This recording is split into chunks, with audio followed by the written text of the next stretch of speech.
live for the first time on the show for that matter. So anyhow, joining us today is returning guest Victor Hugo Vaca Jr., an artist and media personality who describes himself as a modern art gonzo, journalist, and political dissident. He's also the host of Victor Hugo Art, where you can find him on Rumble and a myriad of other platforms, BitChute, Odyssey, etc. And Victor Hugo covers a myriad of topics in the alternative domain predominantly. And Victor Hugo, it's been a while. It's great to see you. A lot has obviously occurred since I've last have had you on the show. How are you? Great. It's amazing. What a time to be alive. We are living through the apocalypse, which is not the end of the world. It's just the lifting of the veil.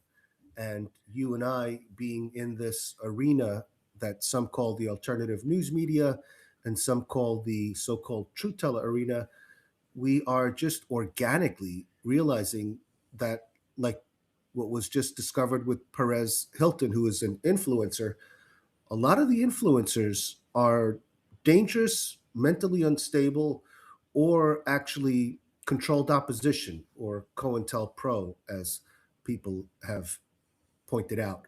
So, what's interesting is you and I have both shared some of these guests, and recently you had Michael Yan on the show, and that was brought to my attention because he brought to the attention the Christopher Key, which is the clown on the Stu Peters network.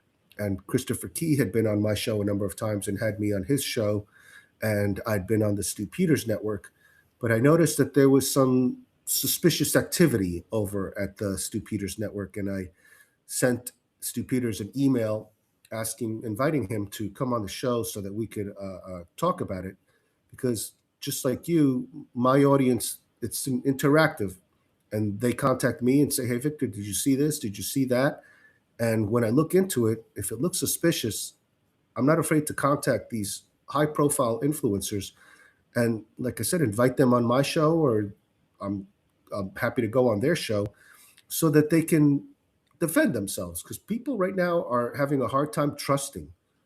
There is a lack of trust because lies have been normalized, and these so-called truth tellers are spouting lies that are so ridiculous that you can't miss it and you can't overlook it.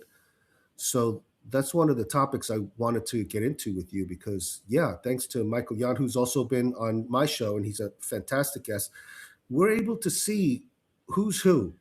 And I know a lot of people are heartbroken because they like some of these. I like these people too. It's nothing personal, but we have to start focusing on the truth, and we have to start being laser focused on the truth, because the truth is what's caused a lot of these wars, what's caused a lot of the heartache and the deaths that we've been experiencing with these psyops, with these false flags, from 9/11 to the COVID.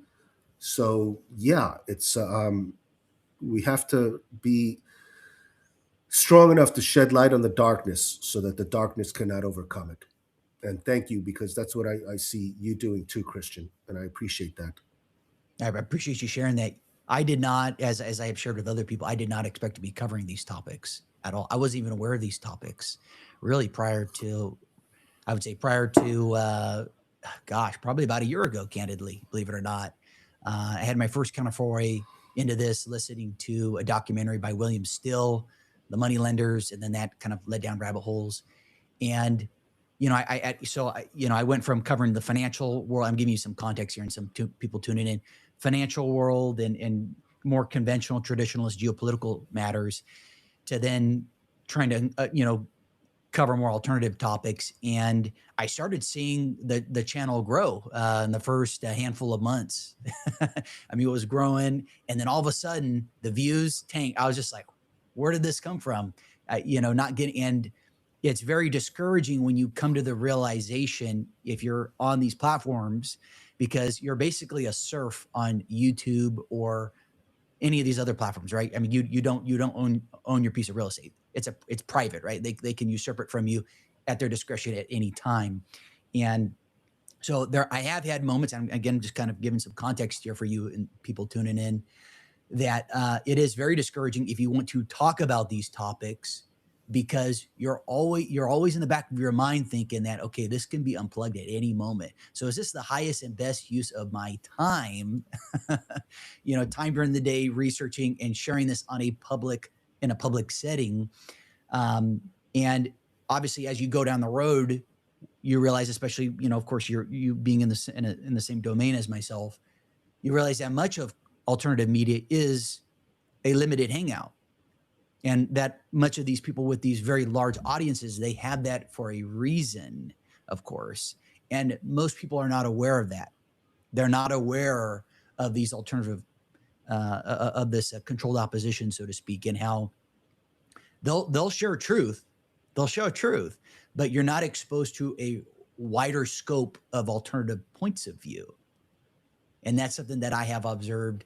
And I have had moments where I've thought about pulling the plug on this, because I thought this is kind of a fool's errand talking about this stuff, and to be allocating the time that I do. And I'm grateful to be able to even have the time to do this. Yeah, so that's kind of my take on it. So I think actually you find more truth in smaller platforms by and large. I completely agree. And one of the things that I love about the show that I have, which you mentioned, you can find live streams at 9 a.m. Eastern Daylight Time and noon weekdays on my Rumble channel, Victor Hugo Art and Victor Hugo Art News, is that I welcome guests on my show that are whistleblowers that are not allowed onto other people's shows. So people will reach out to me and say, hey, listen, I've got information, but nobody will have me on their show. And I welcome them on the show. I even welcome the haters on the show who claim that I am a CIA quadruple, double Mossad, triple agent, and all this other stuff. I'm like, listen, bring the evidence, bring the proof. But those people obviously are just trolls, and we get that a lot. And this is the other thing I'm noticing. Don't discount those smaller platforms, because the way that this controlled opposition platform works is, or this arena rather, is that the bigger names like SGT Report, like Jim Fetzer, they actually work with the smaller channels that nobody sees. The smaller channels are financed to create artificial intelligence, to misdirect, to mislead, to edit things out of context, to put words in our mouths. Now, with artificial intelligence, they could take this interview and they can have me with voice recognition, make it sound like you and I are talking about something completely different. They upload it to their channels, which are very small, but somehow these small channels have connections to larger channels. And then the larger channels post those videos on their channels and they get a lot more views. So that's how this misinformation and disinformation spreads. And it makes it very difficult for smaller channels like you and I to get to the truth, because now people actually believe those lies. And I get it, because most artists are involved with the CIA and stuff like that. So I'm not going to deny that that has been something that's been proven throughout history. I myself, as an artist, have met other artists who have admitted to me that they're CIA. I can't force people to believe that I am or am not that. All I know is I know what I'm doing. And what I'm trying to do is get at the truth, because they're not the end times. But for example, I had a guest on, Larkin, Texas, and he was on yesterday and he was upset. And the audience noticed how angry he was. And he's in his 70s. He goes, Victor, I've been trying to warn the world for years and nobody cares. Like, nobody's listening. He goes, I don't even know why I'm doing this anymore. And he was taking it out on me. And that's okay, because I'm like, listen, I just want you to talk to the audience. With this show, you have to put ego aside and be a good host to the guest. But he taught me something, and I learned something from every guest that I have on. What we're experiencing is we're being brought into something called communitarianism. And you can look it up. It's communitarianism. It sounds like it sounds like it's spelled. It's basically they're trying to have us enslaved as transhumans. And Colin Powell spoke about this with CBS News, and that was brought up. And you'll hear they talk about this at the United Nations and other, they'll drop it into the conversation. And what's happening also is the dumbing down of societies. They're trying to create what's called basic English. to decrease the language to about 504 or 510 words so that they can control the narrative, control the propaganda. And also, what people are starting to notice is less and less people are using certain words. And so, what happens is in the dictionaries that are online now, pretty much everybody's online. If the AI notices that certain words aren't being used, they'll take those words out.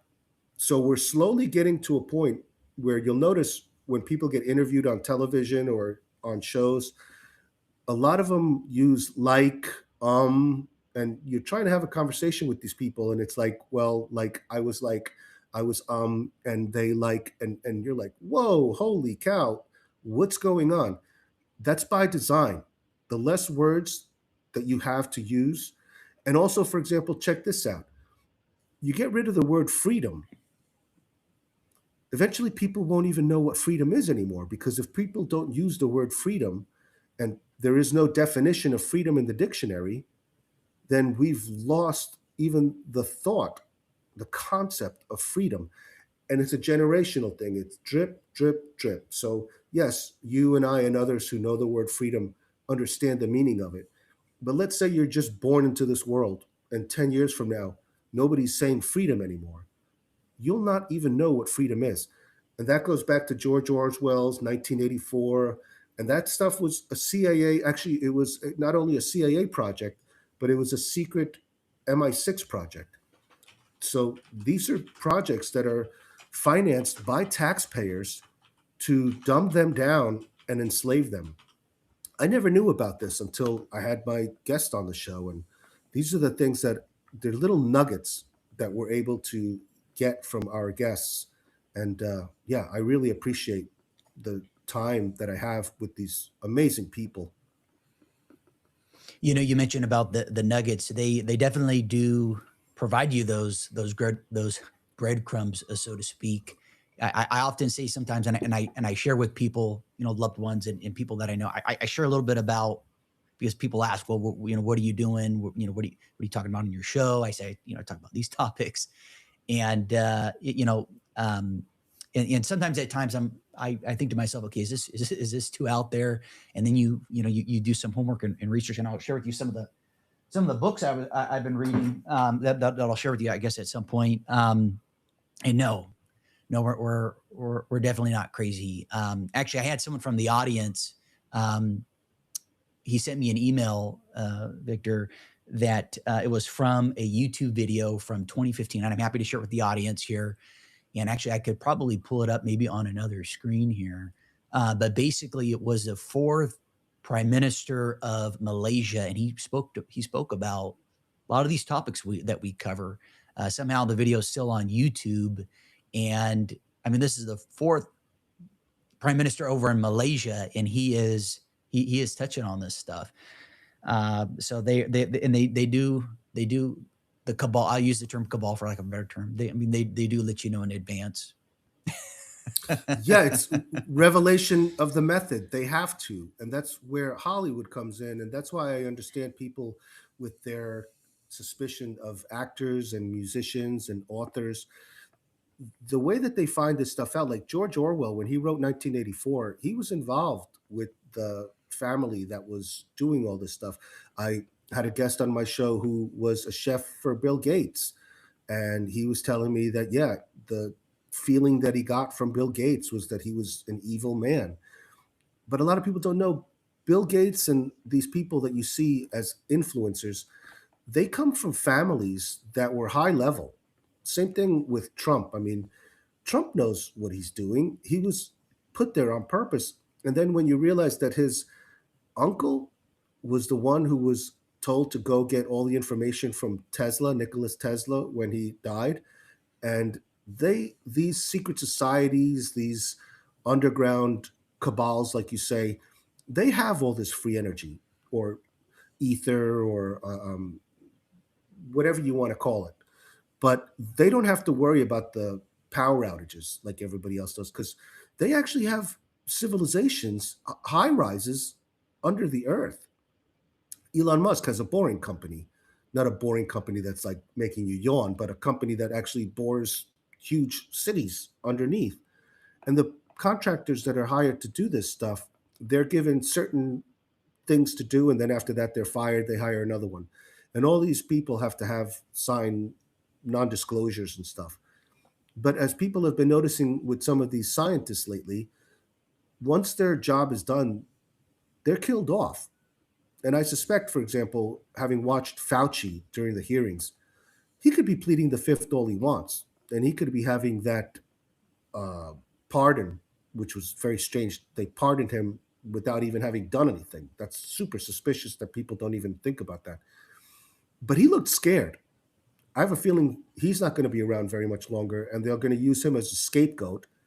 And even though there were no exaggeration, people don't understand. Conspiracies require sometimes millions of people, and that's possible because if you're just doing your job like nurses, like soldiers, then yeah, you're part of it. You know what you're doing, but everybody stays quiet. And so, yeah, I have a feeling they're just going to get rid of Fauci and then they'll say, well, there you go. There's the accountability, just like they did with Lindsey Graham. 100%.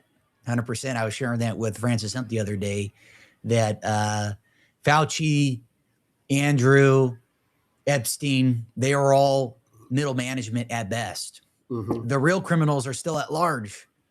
Totally. The whole criminal enterprise, they're in the music, which we'll touch on. I have your Rumble pulled up with this Perez Hilton. I had not previously heard of the guy before, but he's connected with that Ariana Grande and what have you. The myriad of different people that people fawn over. They have no clue what these people are engaged in. And people don't want to believe it. It sounds too fantastical, but Well, the danger with the Perez Hilton is that TikTok actually played that and didn't take it down. Now, mind you, TikTok used to be in China. When I lived in China, TikTok was like the thing.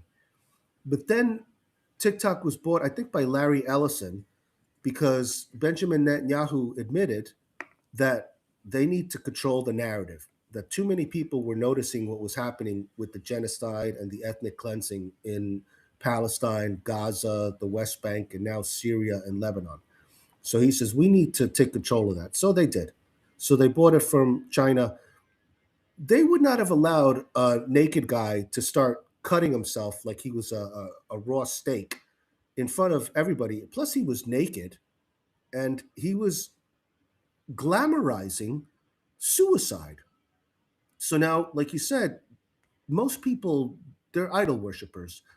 And these influencers, that's why I'm not afraid to go after the big boys Alex Jones, Stu Peters, SGT Report, because these people have influence. I'll give you, for example, I was on SGT Report's show 2 times.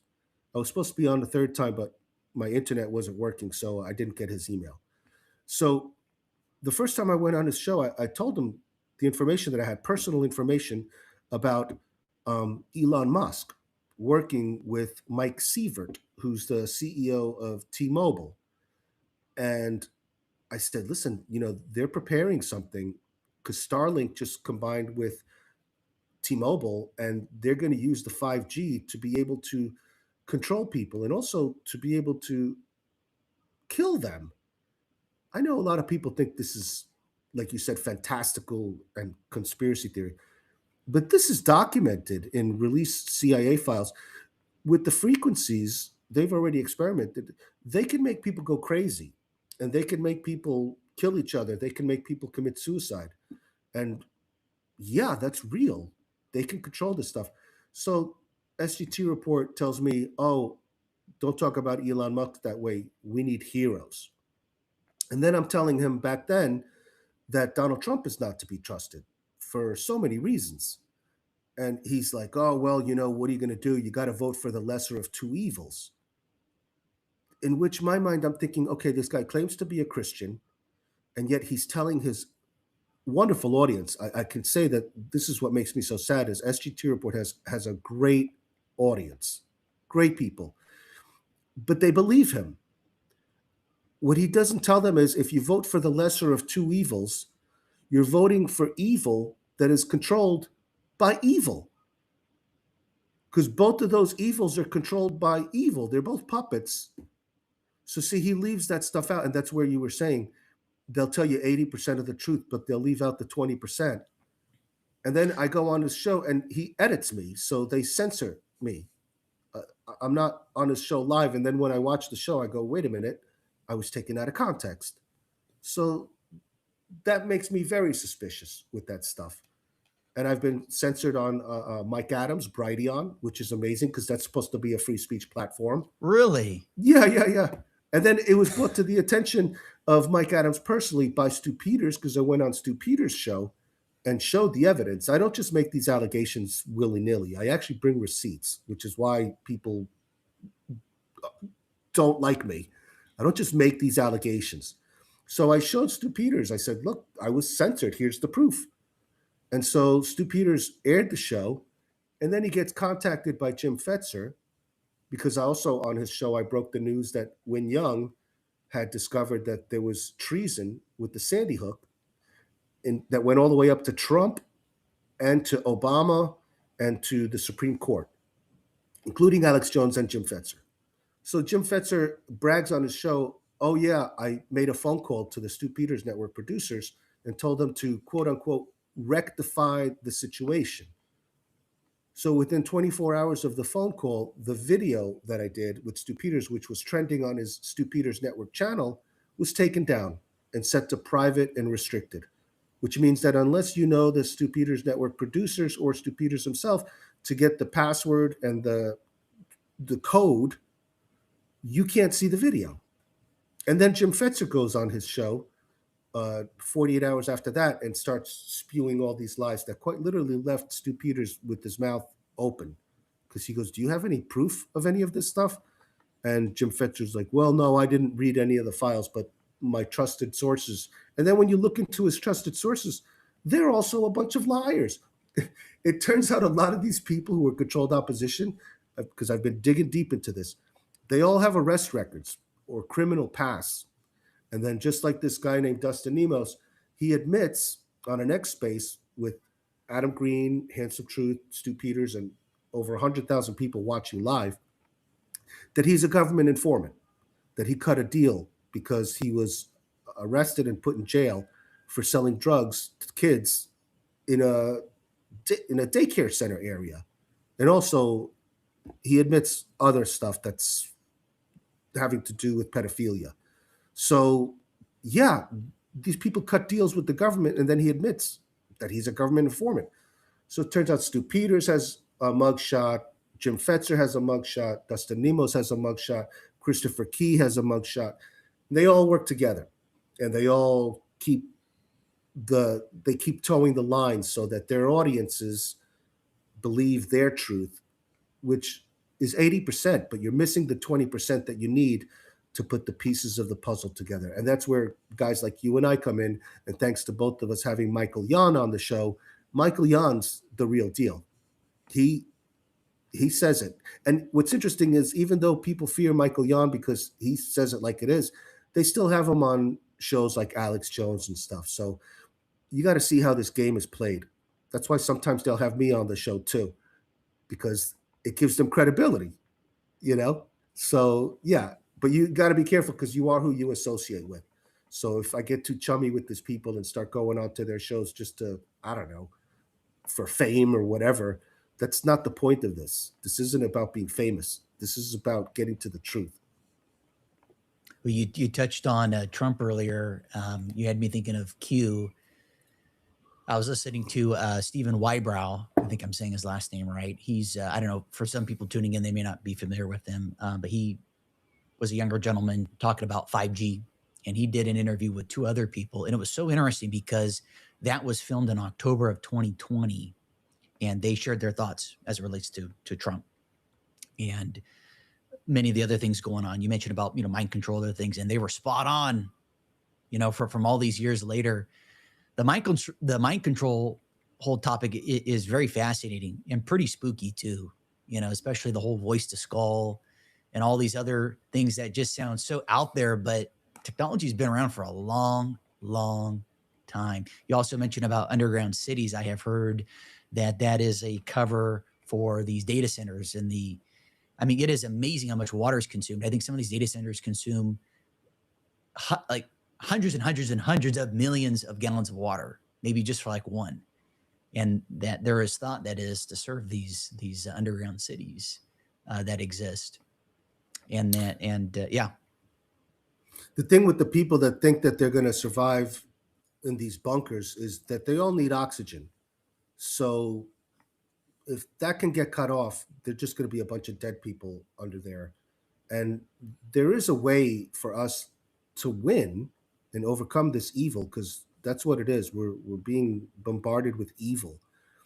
Is we have to become united, and we also have to wake up. And that's the most frustrating part of what I'm doing. And I heard you express your frustration as well, and other guests that I have on my show. People just don't want to hear this stuff.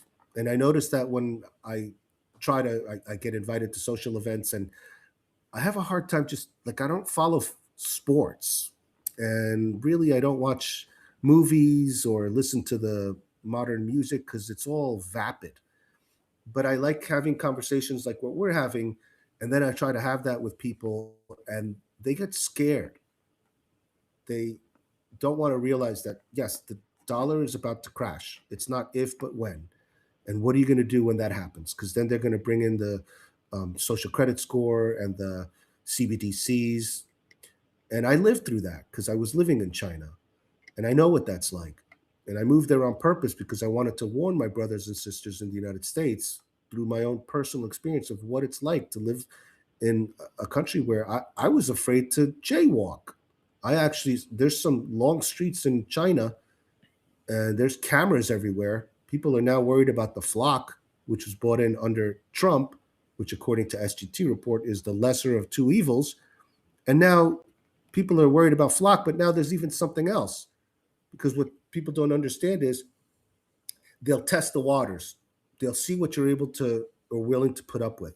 So they put out the flock, but they knew that that was too big because they already have been having that in England. And I've had guests on my show who were talking about that and what they're doing in England. So they brought that in. They got everybody all upset with the flock, and now they're bringing in these even smaller cameras. I think they're called Axion or Axios or something like that. And those are harder to get rid of. So that's how that works. And it's happening for real in the United States. And I don't know. I see really, I think we've passed the Rubicon in the USA. Can you touch on those Unfortunately, Axios cameras? I've heard a little bit about them. I'm not super familiar. they're smaller and they're harder to get rid of because they're harder to notice. The flock cameras are easy to see, but the Axion are like Axios, I think is what they're called. I'm not sure what the name is, but they're really Mm-hmm. small. Mm-hmm. So, and they're harder to get rid of. So I'm looking it up here real quick on the other that's screen here, pulling it up. By the way, that's audience members are mentioning the camera being blurry. I know we're already live streaming this. I don't know if there's a way to address that. Hello, everyone from the audience tuning in. First time doing the live stream here with a guest. You know what's funny? I was driving back from the gym the other day, and I noticed what appeared to be these flock cameras because I hadn't previously been aware of them where I'm at. I'm in Central California, and I called a family member and I was like, hey, I think they have these flock cameras up. And sure enough, they're talking about it in the news. It's amazing. I mean, you see them all. It's looking like China now. yeah. By the way, that's interesting because you're not blurred and I'm not blurred from my perspective. Oh, We got look it. Okay, so you're we good. look It could be the live stream thing. I don't know. It could be. This is my first time doing the live stream. So, we look but crystal clear. So yeah, all I so it know could, is, yeah, it could be the live stream. It draws more bandwidth. So that yeah, might be it. got It's that just weird as light. well. This way I could look like I'm in the witness protection program. So Yeah, yeah, exactly. Okay, so let's gosh, there's a million different directions we can go here. Just because I have it up here on the other screen here, Perez Hilton. Did you want to touch on that a bit more? It looks like you did a video in depth. I am fascinated. I was listening to Jordan Maxwell earlier today. Obviously, he's deceased, so I'm listening to older recordings and him just talking about Hollywood and the derivation of the name and all the occult stuff and the human sacrifice that still goes on over there. I don't look at full moons the same way again, and I certainly won't look at holidays the same way again because I know that these are special days and times in their, uh, gematria, numerology, whatever what these people are into. But that's been good. That's been picking up some steam, so to speak. This clip. So I don't know if you wanted to touch on that. We could pivot to another. No, we could, because Okay. again, it's part of the distraction. So rather than talking about what's going on in Iran today, before going on the show, my contact in Crimea said that the people are being evacuated from the beach because there's machine gun fire, there's drones that are attacking people, civilians, on the beach in Crimea. And the mountains are filled with the sound of gunfire. So this is all distraction because people are not realizing the consequences of this global conflict, which is manufactured, doesn't have to be this way. And so the United States taxpayers financing these weapons, the EU is financing these weapons that are being used by the Ukraine as a proxy to attack not only the people of Russia, but also now Iran, because they're getting involved in the Iran war. And just like World War One and World War Two, which were also manufactured, if you read the history books, it's all going towards what Albert Pike wrote about creating this Israel. But if you understand the Talmud, Israel doesn't even exist, because according to the Talmud, the people who call themselves Jews but are not, are of the synagogue of Satan, they're not supposed to go there until the Mashiach comes back. And the Mashiach hasn't come back yet. That's the Antichrist. So once the Antichrist comes back, then, according to the Talmud, they're able to go back to Israel. But until then, none of those people that are there right now, they're not real Israelites. That's why the rabbi that spoke to Benjamin Netanyahu, I think it was, I forgot what his name was.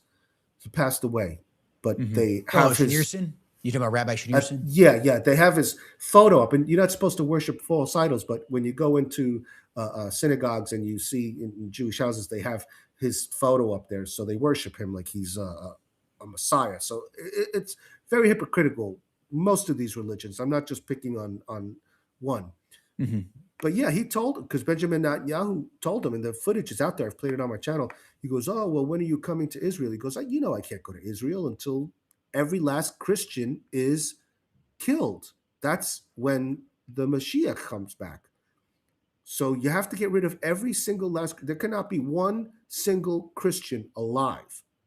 Now, what you see happening in Spain and in Europe and in the United States and Argentina, in Mexico, all these places that are being infiltrated by those who call themselves Jews but are not, or of the synagogue of Satan, this is creating a situation where they're going to kill off all the Christians, but they're using what they call the broom of Israel, which are the Muslims.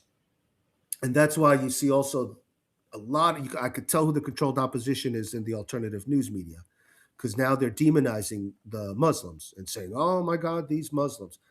I'm surrounded by Muslims where I am. I'm in a gateway country between Asia, Africa, the Middle East, and the EU. And I'm surrounded by Iranians, Iraqis, Afghanis, all these people. And they're not wanting to kill me. It's the radicalized people. Just like you've got radicalized Christians, and we're going to Perez Hilton, because hours before he started slicing himself up, and on the video you hear him, he's enjoying it. He goes, "Ooh, it feels good." My God. So this guy's an influencer, and children watch this guy, and children, they're so consumed with getting clicks and likes and fame that they might start doing that just to get attention. And so, yeah, so a lot of these, if you hear them talking about it's the Muslims, yeah, that's the narrative. They want you to believe that it's the Muslims. And again, I'm not saying that you could paint with a broad brush. There's evil everywhere.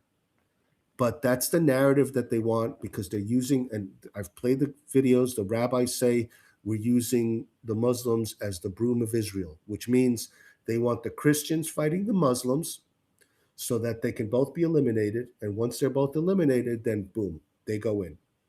And all this stuff is written. So it's not like I'm telling you something that you can't verify yourself. I always tell people, doubt everything I say. Look it up. If you want, go to my channel, Victor Hugo Art News, Victor Hugo Art. I literally show you in their own words the rabbis saying this stuff. So yeah, this is the plan, and you see it happening. I mean, they're starting these fires in Argentina, and then the president Milei, who misled people, just like Donald Trump. People thought he was going to reform Argentina. No, the first thing he does is he takes all the gold that Argentina had and he takes it to the city of London.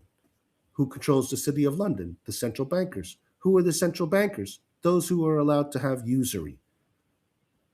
So it's all a scheme. And then he makes it legal for if there's any fires for foreign nations and foreigners to just purchase the land for pennies on the dollar. So then they find IDF soldiers. Again, I've got the footage there. They show up to Patagonia and they start these fires and then they start buying it up. So now that's how they infiltrate. They're doing the same thing in this country that I'm in. It's an Orthodox Christian country. And you see a lot of people with those little yarmulkes on and they're buying everything up because they have the printer. They own the machine that goes brrr and prints out this imaginary money, this paper that has some pictures on it telling you "In God We Trust," but it also has the New World Order on it. So that's the problem. Is You get that the we, eye. Oh, sorry. yeah, Go ahead. I cut you off. yeah, we've got the eye there in the triangle. Yeah, the all-seeing eye. The eye of So Horus. yeah, and it literally says New World Order. So Yeah, they literally. they They they don't hide it, oh but yeah. people they can't see past the truth, and that's the thing. You have to Well, see past the truth. yeah. There's a myriad of different, obviously viewpoints on. I wanted to touch on. We hear a lot about Zionism, and there's no question that has done a lot of harm, obviously, to the world. I do believe the leaders at the top are not who they obviously purport to be. I think that's what I hear from people, the Sabbatean Frankist element, and I have heard. I'm just entertaining different thoughts here, different points of view here for others. That I think there are other arcane groups that are running the show that receive little to no airtime, and old groups. I was actually reading one of Johnny's. This is actually Leo Zagami's one of his books I just picked up here. He talks about the Jesuit order. I know to some people tuning in, I sound like I'm cuckoo. What is Christian talking about? But I think these guys are on the human plane, top dog, pretty much up there. And it's just interesting. There's a lot of other groups. I also heard from someone from the. I'll give Dylan a shout out from the audience who is just a great person I've connected with over the past few months. He mentioned about JD Vance being part of this Opus Dei, all these other secret societies that basically run the show, and I'm always very cautious of what group is receiving the most attention right now in alternative media. It's now become very kosher, pun intended, very. We can talk. You can have these discussions, but why is that? And I wonder, is there a group that is manufacturing that, or embellishing or tweaking things? You have other people pulling the string because if I'm running the show in the world, I want to have other people that absorb, the Faucis of the world, the Andrews, the Epsteins, or what have you. I want to see them absorb the blows and the brunt. You touched on, the city of London. I'm thinking of the bloodline families. I don't know if you've dived into any of that Fritz Springmeier's work. I think Jordan Maxwell touched on it. Who else touched on it? I think Leo did. Others. It is the whole bloodline family thing is very fascinating too. I've shared quite a bit on the show. Families over in Italy, apparently this black nobility, and people tune in and like, what? There's black, like African black, no, different black nobility. But I don't hear that from these other people. And I'll also further add, because while I have your screen up, while I have your Rumble app, which I encourage people to check out, Victor Hugo Art on Rumble, BitChute, Odyssey. I can't help but see an image of Dan Bongino here, and I am. I try not to call out people's names, just doing this, but it just blows my mind. Some of these people, I mean, just media channels, just in general, even if they don't talk about alternative media stuff. I'm talking about people big on YouTube, big on Rumble, these other shows, and man, I just can't but just laugh. Former CIA, former this, former that. They're not giving you the full scoop. They're giving you little bits and pieces here. I just can't get over it. And if these sons of bitches are not talking about secret societies and how all these people are part of it, I would not listen to them. I don't take them seriously at all. Even there's this one guy who has a PhD. He doesn't live far from me. He goes on Fox News a lot, and he's very educated. He's got his he's got it down with the collective memory there, history. But I don't think I mean, I haven't followed him too closely, and I think he shares a lot of great insights and all. But I don't hear anything about secret societies. Now, why in the hell would you not cover that if this is what's going on? That's fucked up. Pardon my French. People tuning in.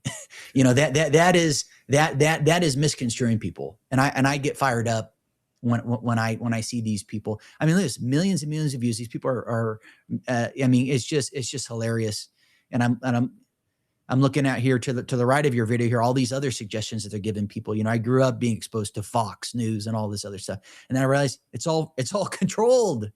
It's all controlled. They're all collectivists, whether it's the extreme left or the extreme right in some respects, where by extreme right, I'm not referencing sovereign individuals, people who are anarcho-capitalists or what have you. I'm referencing people that are liking this current administration, people that this merging of corporate and public. I mean, it's collectivist at the end of the day, both sides. And it's disempowering, as I've had Max Lowen on my show talk about how people believe in these savior figures like the one in the current administration. It's just so funny. I can go off on a tangent here, but I'll hand the mic back to you. That's okay. I just wanted to point out I had Leo Zagami on my show once, and I Mm-hmm. thought he was a great guest. What was interesting is the show was 2 hours, and he was going on for about an hour. And I finally asked him, I said, I noticed you're going through all this history and everything like that, but you never talk about the Jews. And then he says, "Oh, I'm Ashkenazi." And I said, "Oh, that's interesting. Nobody had known that. For some reason, he just dropped that there." So then, if you realize the Freemasons and the CIA, this is how you can also tell who these controlled opposition are in the alternative news media and the so called truth teller arena. If they are CIA, you never get out of the CIA. And if you're a Freemason, you never get out of the Freemasons either. I know Freemasons. A lot of people think I'm a Freemason. Listen, I'm glad people think I'm CIA and Freemason because they end up sharing information with me because they think that I am. So, yeah, you don't get out of that. But what they don't tell you, and most people don't know, is Freemason is Judaism for the Goy. The B'nai B'rith is above the Freemasons, and the only way you could be in B'nai B'rith is if you are Jewish. So they're the ones who then tell the Freemasons what to do, and it goes down. So yeah, there's secret societies for sure, and there's really about only 300 families that run the world, and they give you the illusion that Elon Musk is the first trillionaire, which is a bunch of nonsense because we're talking about the people from back in the day of the Medicis and stuff like that who have ancient wealth and ancient secrets. And the reason why they're secret societies is because they're keeping all the information, Yes. like the free energy and all that stuff from Tesla and the secrets of the universe and all this stuff, which is real. And they work with the Vatican, which is interesting because a lot of people don't realize. Yeah, it's the tripod. It's the city of London, which has the gold and the money.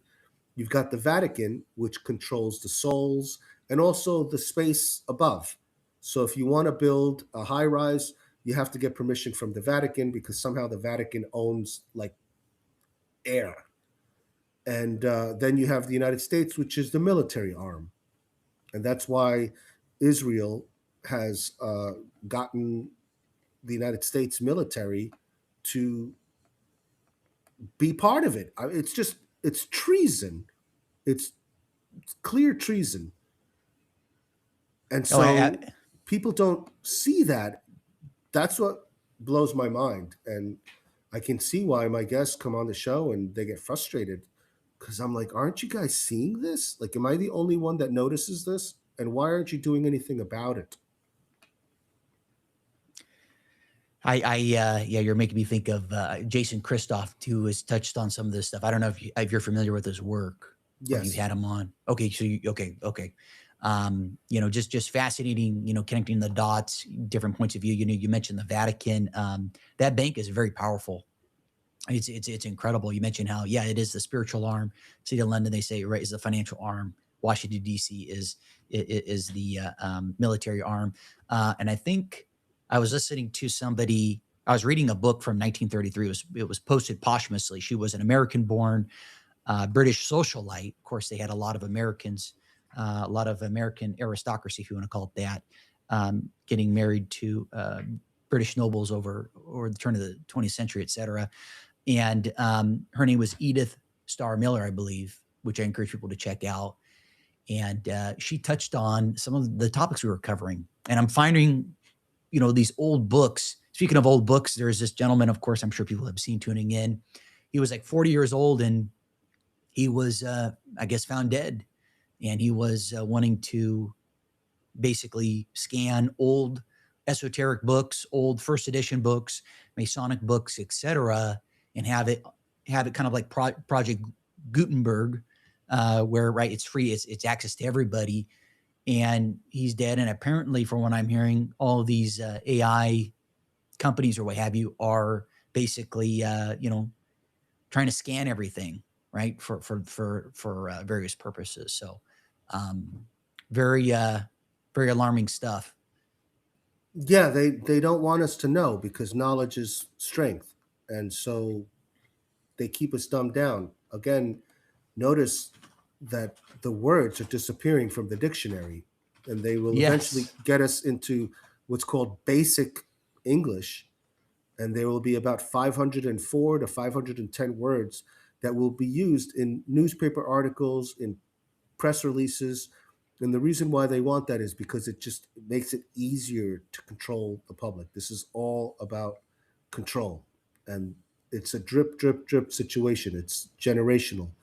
And so they figure the boomers are getting a really bad rep, by the way. A lot of the younger generations are really hating on the boomers. And I can't say I blame them, because a lot of the problems that we've got right now is because of what the boomers have allowed with their complicity to Well, if happen. I think that's also been part of the divide and conquer, right? Is to divide. You've got different generations. Every generation shits on this generation, that you guys had it easier, you guys had it harder, or what have you.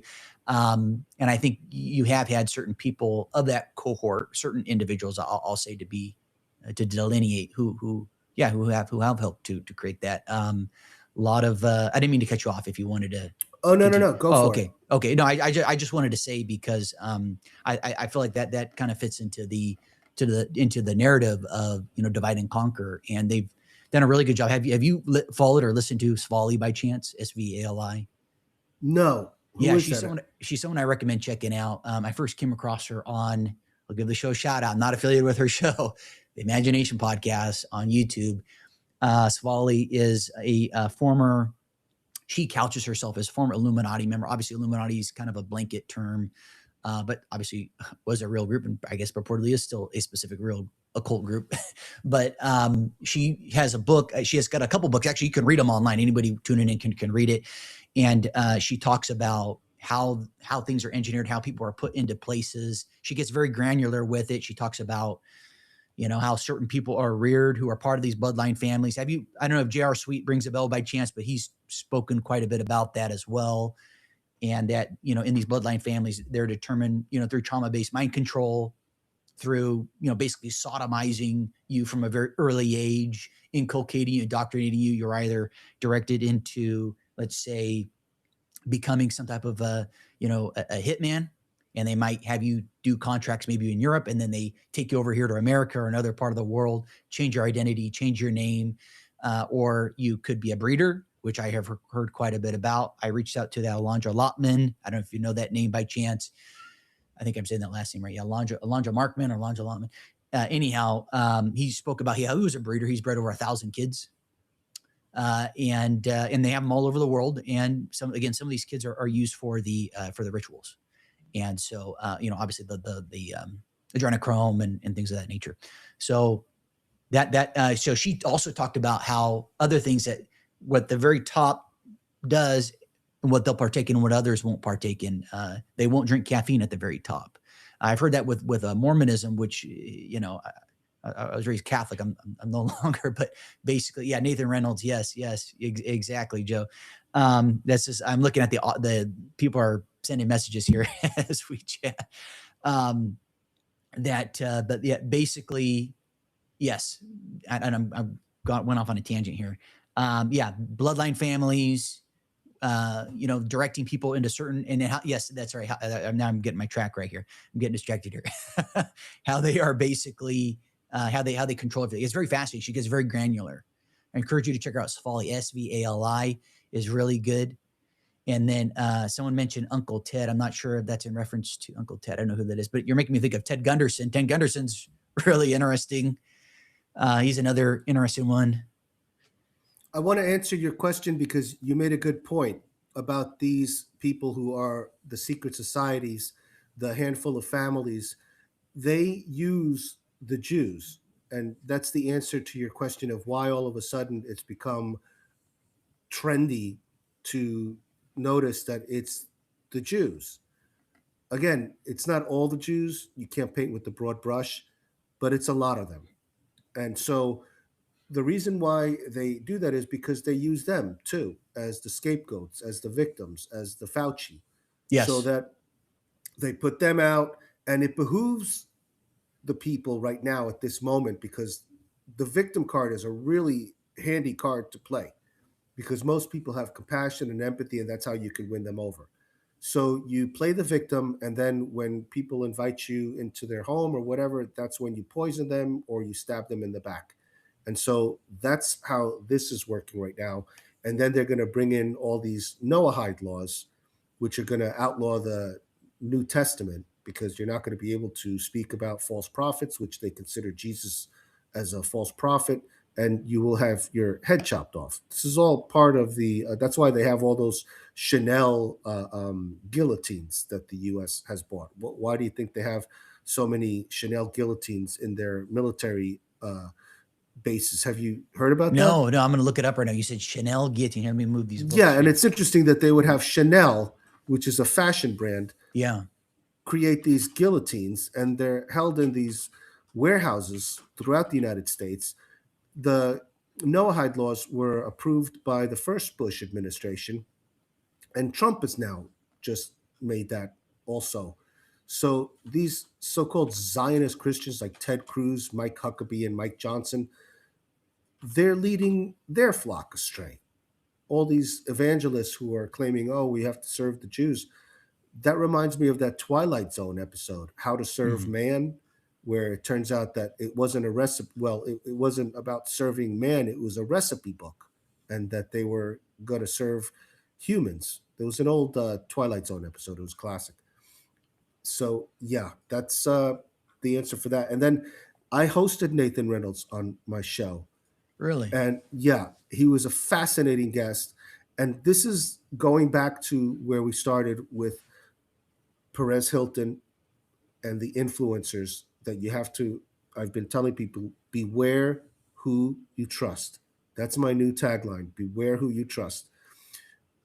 Nathan Reynolds went on SGT Report a couple of weeks after I went on SGT Report. Like I said, I have whistleblowers who come on my show, and they said that General Michael Flynn, who's connected to Donald Trump, connected to Dustin Nemos, who was the king of Q and made millions of dollars telling people to trust the plan, to sit back, relax.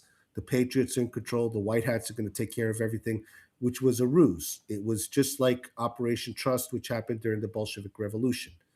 So nobody did anything. When the time was right to actually take action, because of people who enriched themselves, and again, our controlled opposition, admittedly, Dustin Nemos claims to be a Christian and spreads lies in the name of Jesus, which is completely satanic. That's why I call them satanic Christians. So this person came on my show and she told me that she was connected to PJ Schrantz, who at the time, it goes back so far. When I first ended up here as a veteran American refugee stuck in the former Soviet Union, I was trying to get back to the United States after escaping China. I had received a letter from the State Department warning me that I had 48 hours to escape. Otherwise, I could be held as a political prisoner or killed. So that's how I ended up here in the Republic of Georgia, the former Soviet Union, because all the airports had been locked down and they weren't accepting any flights from China. I escaped 2 hours before the last border closed on the day that the Wuhan virus whistleblower, Dr. Li Wenlang, died. And so I ended up making it here, and then all the borders were shut. So I got stuck here. When I went to the embassy, the US embassy, for help, they were telling me that I had to take that PCR test, the one that they shoved up the people's noses and gave them permanent neurological damage, which nobody's talking about. They hired these inexperienced people to just shove something up your nose. And then there's a part right here that's so sensitive that it actually punctured it and it's left people with permanent neurological damage. Nobody's talking about what happened 6 years ago. Very bizarre.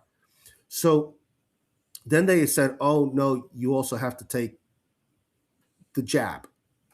Now, I knew that these things were poison because the Huaiping Wang, which is a common name in China, and it's like their subversive military, they're the sleeper cells that are inside the United States. They tried to recruit me and they said, "Oh, we're going to make you rich. You're going to be famous. You're going to be selling all the personal protective equipment." They put me in contact with the manufacturers in China that were producing all that stuff. And so I started looking into it and I was like, wow, this seems shady. And this was in February of 2020. They told me that there was a vaccine for it. I said, but that's weird because like the world doesn't even really know about this. How do you guys already have a vaccine? Don't worry about it. You're going to be selling it. You're going to be going. They had me set up to go do live television shows all throughout Europe, back in the United States. I was essentially going to be like Anthony Fauci. People were going to make candles and be holding me up as a saint because I was going to be telling everybody, yeah, take this. It's safe and effective. Don't worry about it. It's all good. But I knew that wasn't true. So because I did that, I ended up getting death threats. And what I did was that's how I started this show because I wanted people to know, hey, listen, these are the death threats that I'm getting, and I want you guys to know that I'm not suicidal. So anyway, long story short, the I had to get back home. I wanted to get back to my homeland, the United States, but they wanted me to take these things that I knew were not good. That's when I realized that the U.S. was involved in this too. Because when I went to the embassy and they were telling me that I had to do that, I said, "You guys know that it's experimental, and that animals that have taken it, they died." And there's all these side effects that now people are realizing, from turbo cancer to myocarditis to the blood clots and everything. There's even, you could look this up, it's called COVID dick. Not making this up. You can't make this stuff up. Men who have taken it have realized that their penises have shrunk up to 2 inches. Oh my god. Yeah. What the So, I mean, it's like, imagine. So, all this stuff that, like, it's just incredible. Anyway, long story short, she comes on my show. She says she's related to PJ Schrantz. PJ Schrantz was the security for Donald Trump when he was on Air Force One. There's photos of him, Air Force One, and he was with Mike Pence and all these other people. So she goes, "Did you know that General Michael Flynn is laundering money and also human trafficking and child trafficking?" I said, "Whoa, those are some pretty big allegations, and you're making them on my show. So I have to look this stuff up." She goes, "Yeah, I'm going to send you all the evidence." And she sent me the evidence, and I looked at it, and it was true. It turns out that General Michael Flynn and PJ Schrantz were holding uh, these events at Mar-a-Lago, which is where Trump lives, and they were hosting it to help veterans. But General Michael Flynn was getting paid $25,000 for consulting fees. They were raising $26,000. So they gave $1,000 to whichever veterans they felt could each get 20 bucks for a cup of coffee. And General Michael Flynn was getting 25 grand per thing. So then I started looking into the human trafficking aspect. And it turns out that when you're selling children, which is more profitable than selling drugs, because once you use the drug, that's it. But with kids, you can use them over and over and over again until they're just completely like done, and then you can use them as slaves, and then you can use them for body harvesting parts and for the adrenochrome and all sorts of stuff. I mean, it's like that's why human trafficking and child trafficking is so like pervasive. And you, So yeah, yeah, I'm sorry if I might add here. And what is so amusing is when they focus on, I'm thinking of like the Sound of Music or Sound of Freedom, whatever. They focus on these low level bad actors, yeah, the low level criminals. They don't ever talk about that. The real criminals are at the very top. It's the people in the suit and tie on TV, the entertainers, the people even behind the scenes. A lot of the bloodline families, which names people have never even heard of, the real wealth, probably trillions of wealth, but they leap right. That's like a psyop right there, right? Focus on Joe Schmo next door who's traffic. Any sorry to cut you off, but that's okay. I even had a whistleblower on my show whose father worked for Monsanto, and it turns out that Monsanto worked with the U.S. military, and they put children in cages and they send them to Air Force bases. And the U.S. military, this is what's so sad about the U.S. military. And I served at the Naval Academy. That's how I found out that a lot of this stuff is true because they wanted me to do. They were grooming me to be a psychopath and to be a traitor and to just look the other way and follow orders. So, yeah, you'll go to a military base now and you'll see that in those cargo planes, they'll be trafficking children. This is what the U.S. taxpayer is financing in their military bases, and yeah, this is real. This is not a conspiracy theory, and it's shocking because the U.S. military guys are all just following orders. well, it's just 100%. And you're also making me think of the underground bases. I have heard the technology to go from one destination to the next in sec. Crazy stuff. Wouldn't be surprised. And again, I'll throw it out there that as I go down the rabbit hole more and more, and I just hear people's different points of view, I wouldn't be surprised if they're not all human. They're not all Yeah, human. yeah. I had another whistleblower again. I love doing what I do because I just sit there and I listen to the guests, and whether they're telling me the truth or not, I just can't believe that somebody has that active of an imagination. And why would you come on my show to say such ridiculous things? Anyway, one guy who's former military, high level, he came on the show and he said that what happened was I think he got shot in the head or something, and it ended up making him a super genius. Sometimes if you have like a brain injury, it makes you super smart. So now this guy went from just being a regular schmo to like creating and inventing all sorts of stuff. He's like super smart now. Anyway, he told me that when he was in the military, they had him go to a world leader, and he was with some other high level military people, and they were meeting with the world leader of a country.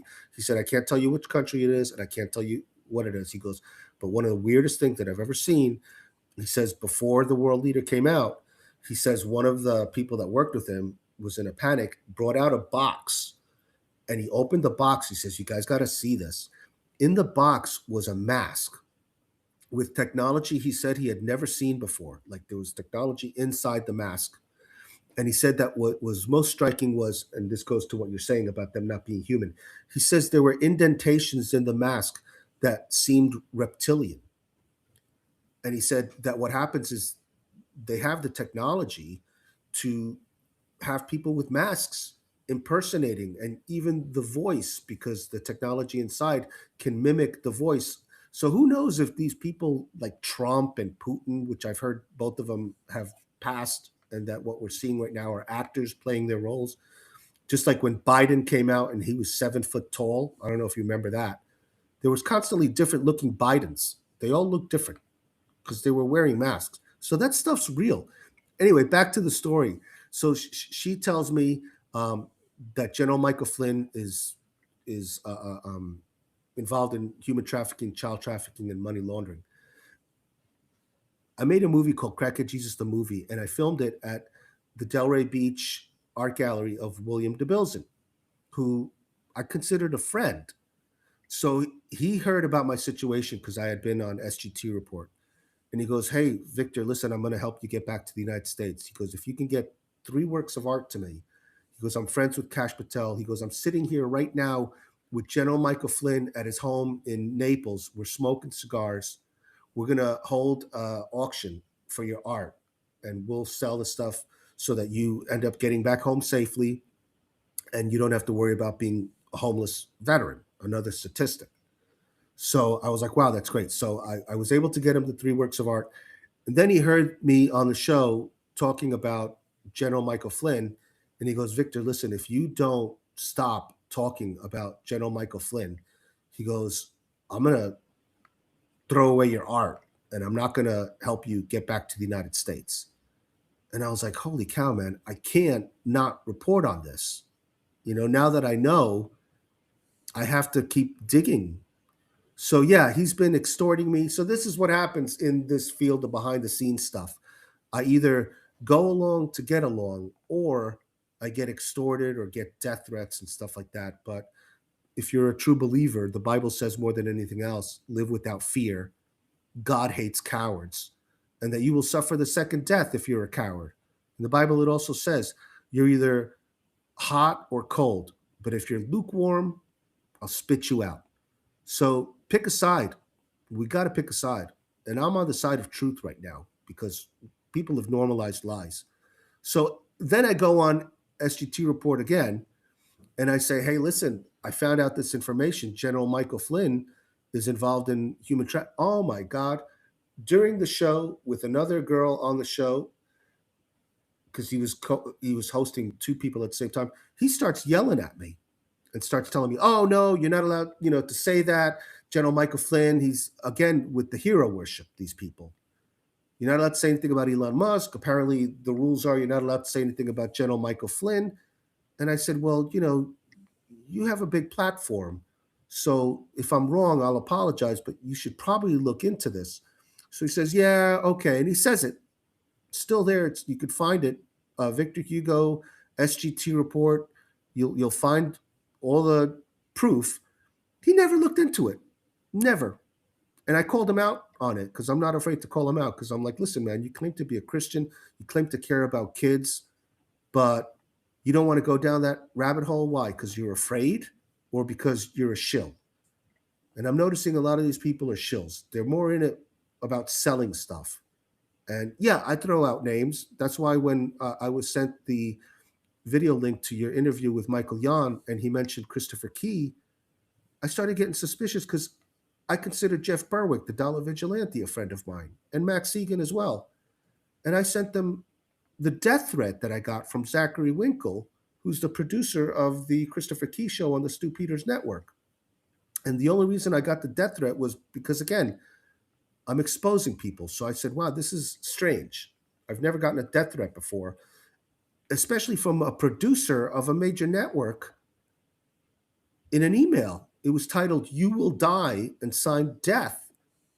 So I CC'd Jeff Berwick, I CC'd Max Egan, I CC'd SGT Report.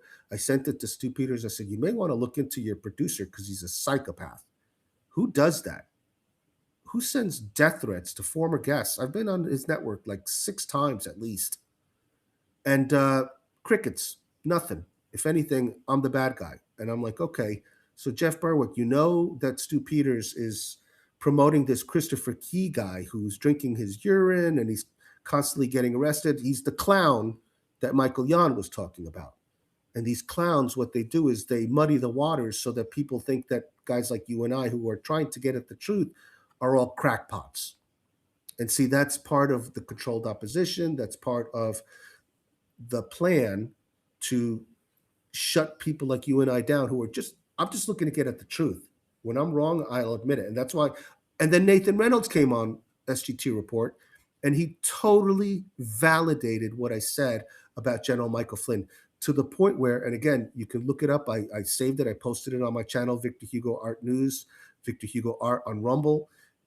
he starts stuttering. He goes, What? Wait a minute. Did, did you just mention General Michael Flynn? Did you just say General Michael Flynn?" And Nathan Reynolds is like, "Yeah, it's General Michael Flynn. He's bad. He's not a good guy."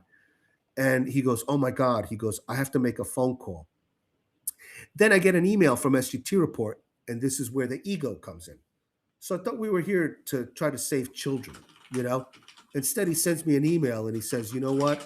I was going to call you, but I'm not going to have you on the show because I don't know, whatever personal differences he has against me." So I'm like, wait a minute, this is about saving kids. You said that you would look into this. I was just validated by one of your favorite guests. He was having a bromance with Nathan Reynolds. Then Nathan Reynolds comes on my show and he starts throwing more evidence out there.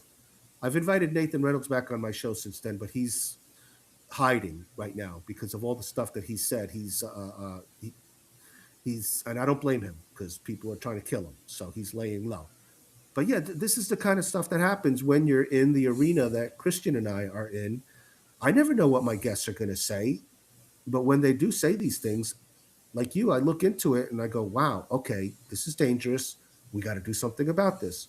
And then when I reach out to people that are in our arena who have more influence and have a larger audience, I get death threats from them. So I'm like, "Oh, okay, I see what's going on here." So this is one big club, and you and I are like, entering into this secret society, and they're like, "Okay, either you play the game or we kill you." And I'm like, "Okay, well, I'm not going to play the game. We're all going to die. So, you know, if you want to kill me, man. I don't know what to tell you. I'm not going to live in fear." No, I'm totally with you. Yeah, it's I'm collecting my thoughts here. Yeah, it's when you start to follow the breadcrumbs, see where things lead you. It does lead you to the realization of it's there is absolute danger in some of these whistleblowers and people covering such topics. You're making me think of was it Isaac Cappy? I think was the gentleman's name. Yeah. Someone from the audience was saying it was dispelled, but I don't know about that. I think that guy. I think he's on the money there. I do believe I'm 4 hours south of Hollywood. I do believe that is a major hotbed for all of that stuff. I'm trying to think of what else there are, and then this is just tangential here, but there are a lot of whistleblower guests on that Imagination podcast, a lot. So I've been doing my best to just listen to what everybody says. Not everybody agrees on it all, but um, it is confirmation that what I'm hearing is more or less on point when I'm at least the big picture stuff. And then there was something else I was going to comment on, and if you'd like, I could just take a look at some of the comments here real quick. Someone asks, okay, I'm just looking through here. People are, I'm getting used to doing the live stream here. You're used to doing it all the time, so you're Well, the audience is glancing. a big part of the show, and Oh I yeah. I love doing the live streams because they've got a great sense of humor. They also add so much information. I love doing this because I learn so much every day. I wake up with excitement because I'm like, wow, what am I going to learn now? Hmm. And again, as long as you live without fear, I'm not telling you to be stupid and Sure. like put your hand in a flame, Sure. but I'm just saying, if there's powers, there's good and there is evil. And I believe that I have angels watching over me. And so if angels are watching over me, that's cool because I've been in some pretty crazy spots and I'm still here. So yeah, I'm not afraid. And I go to Yeah. dangerous places. I'm surrounded by all the people that you're supposed to hate and fear. I hang out with Russians, Muslims, Iranians. These are the people that I'm hanging out with. And Well, I feel safe. that's the thing that's funny is we are all more in common than we are different. But that's been part of the narrative, the dialectic. Okay, real quick here. James says He's keep mentioning the webcam. He says they he made a comment here. Hey, James, I think the webcam is from the stream.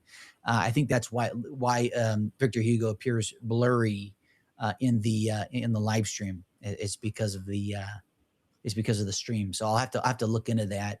And then I'm looking. That also Yeah. happens when I'm on StreamYard because I've done shows with Hmm. Michael Deacon of the Mm-hmm. Michael Deacon Show, Mm-hmm. and same thing. I always appear blurry. Hmm. Has something to do with you're using Riverside and also StreamYard. So Got yeah, it. I don't know why because we're coming through crystal clear here on this side. So I don't know Yeah, I'll have to if look at it when I release the finished product. It should look clear.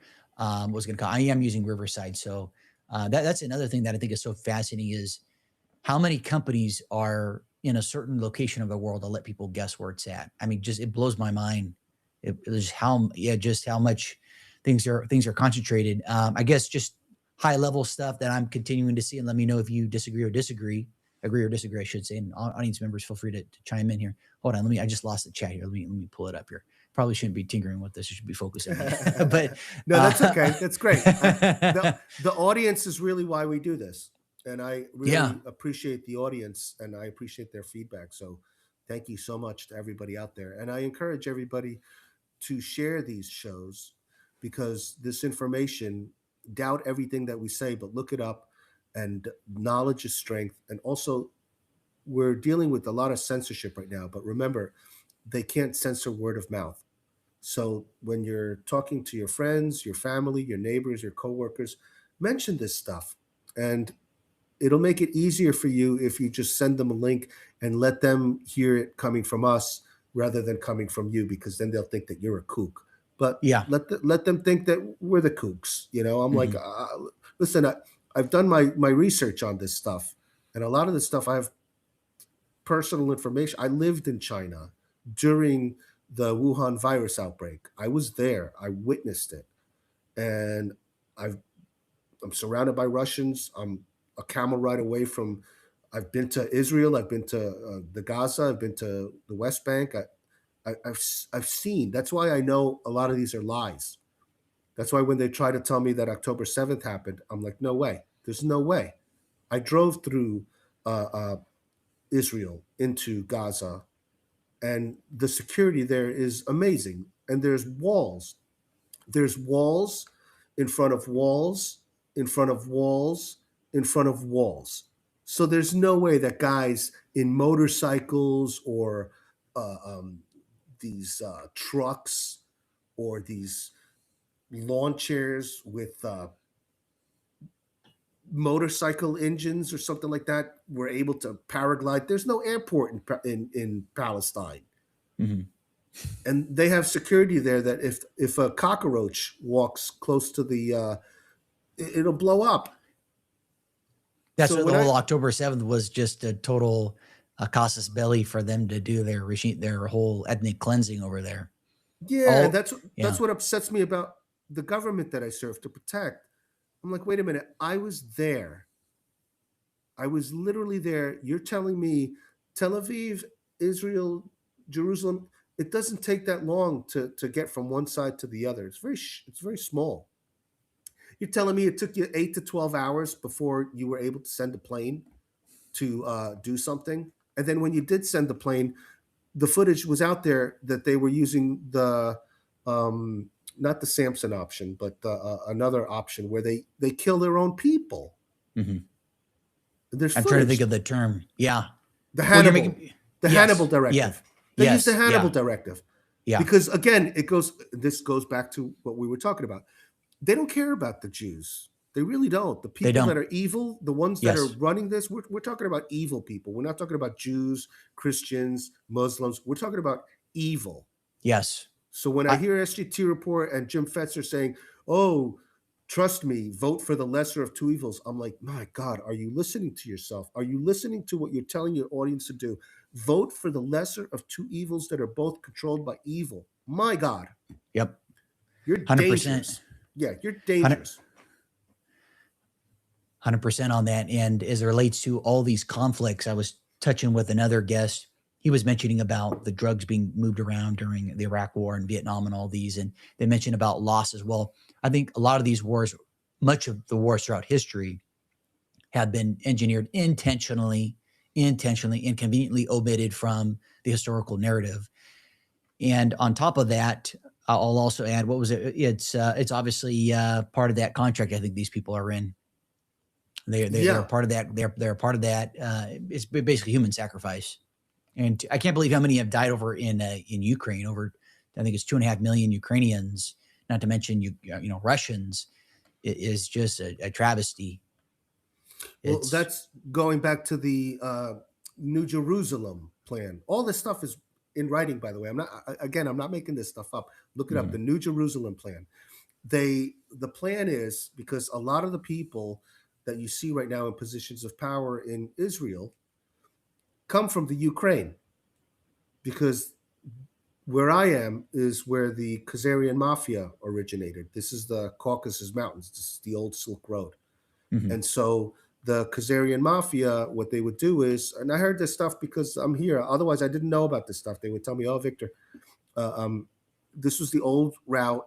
And what would happen is they would meet you, they would make friends with you, they would either invite you into their home or you would invite them into your home, and then they would learn everything about you, and then they would poison you and kill you, and then they would take over your identity. This was back in the day before internet and all that stuff. So if I knew that Christian White was coming over to my house to buy some camels or something like that, I wouldn't know what Christian White looked like. I would just, when Christian White shows up, he would tell me certain things because they would say, "Oh, really? You're going to sell some camels to the Russians over there? Or you're going to China? Really? Okay, who are you going to go see? Oh, really?" And they would like take the information. They would steal your identity. They would show up, and then they would take the camels and never pay them because the people were like, "Oh yeah, Christian White's going to pay."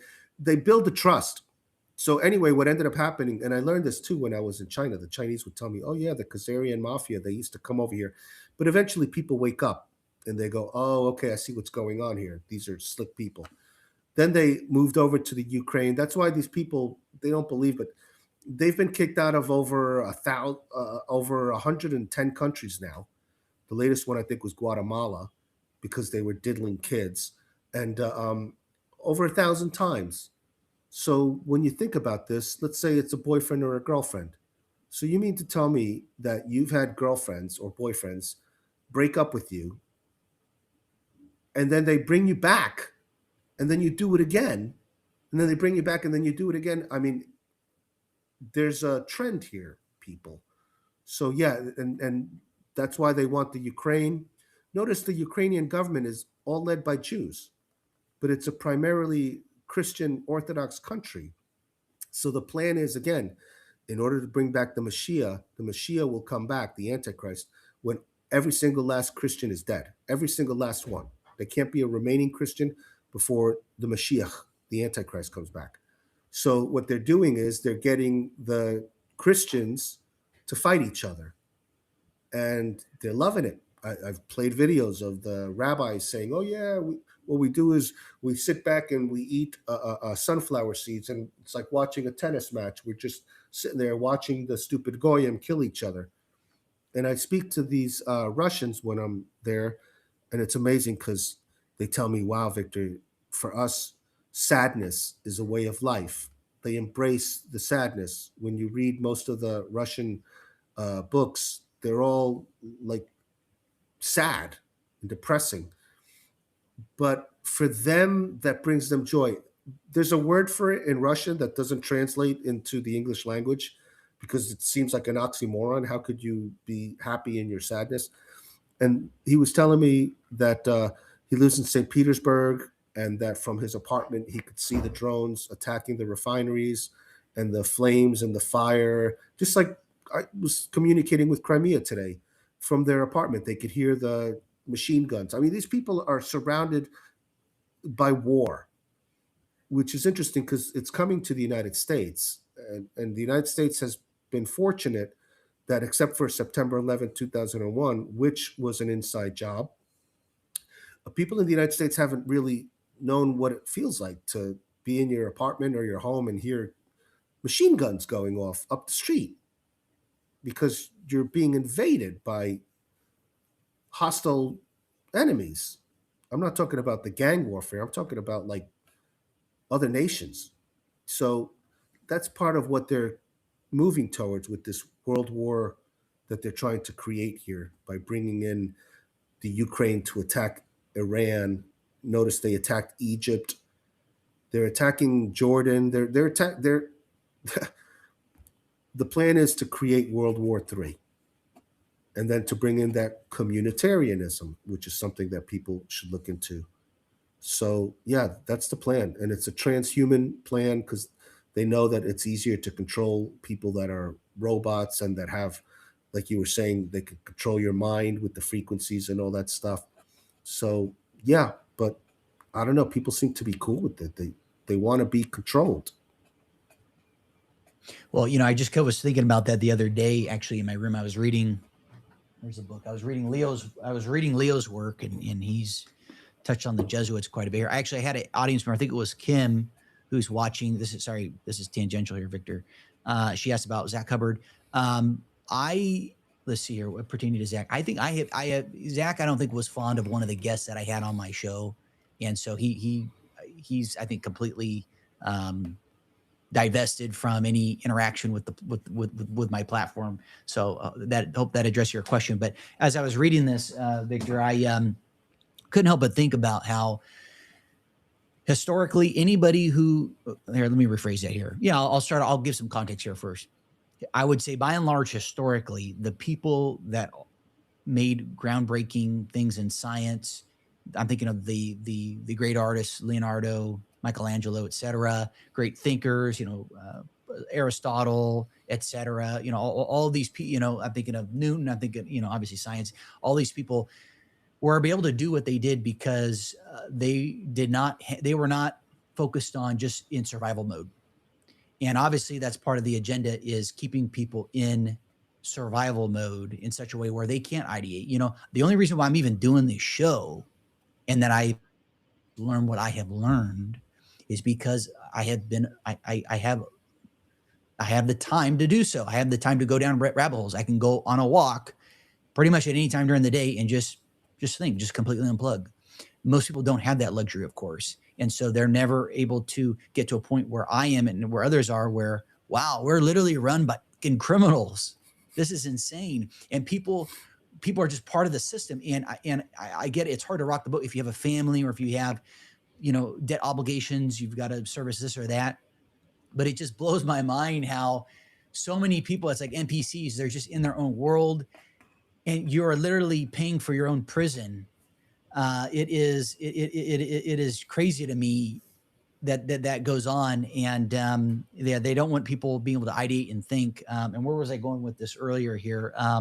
There's something else you touched on that triggered me to bring that up. Oh yeah, and just other topics too. I don't know if you've dived into the Montauk Project. I've Oh been kind of yeah. researching that.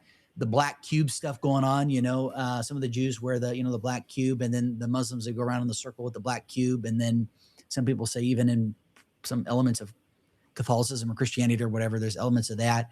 Very interesting. A lot of celebrities wear the Saturn, or they get the tattoos of Saturn, Saturnalia. Very very interesting stuff. I think that obviously, as you mentioned earlier, that the people running the show, they know more about this universe, this reality, this matrix than most people do, and they've intentionally omitted it from science, from history, all this. And so people are it's basically the blind leading the blind, and they're able to tap into something. Obviously, I think there's a malignant entity or force that they're tapping into for sure, as it relates to power, wealth, all these things. So I'm going off on a tangent here, but I just thought I'd share that. Those are interesting topics I've been trying to learn more about. Man, if you want to go down a rabbit hole, you should check out. I posted the video, The Sounds of the Rings of Saturn, on my channel. Have you ever heard that?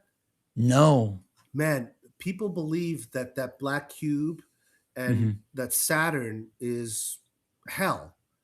And they believe that, and if you listen to the sounds, they actually recorded the sounds of Saturn. Oh If you shit. find it, you could play it for your audience. Holy cow, super creepy, man! Like really, really creepy. I'm gonna. And I spoke to some Freemasons, and they told me that I can't remember exactly what it was, but essentially, um, I think it's the moon is where the thought of humans comes into mind. So, like, okay, we're going to create Christian White. Hmm. That thought comes in the moon. Again, Freemasons out there, you know what I'm talking about. I'm probably getting this wrong.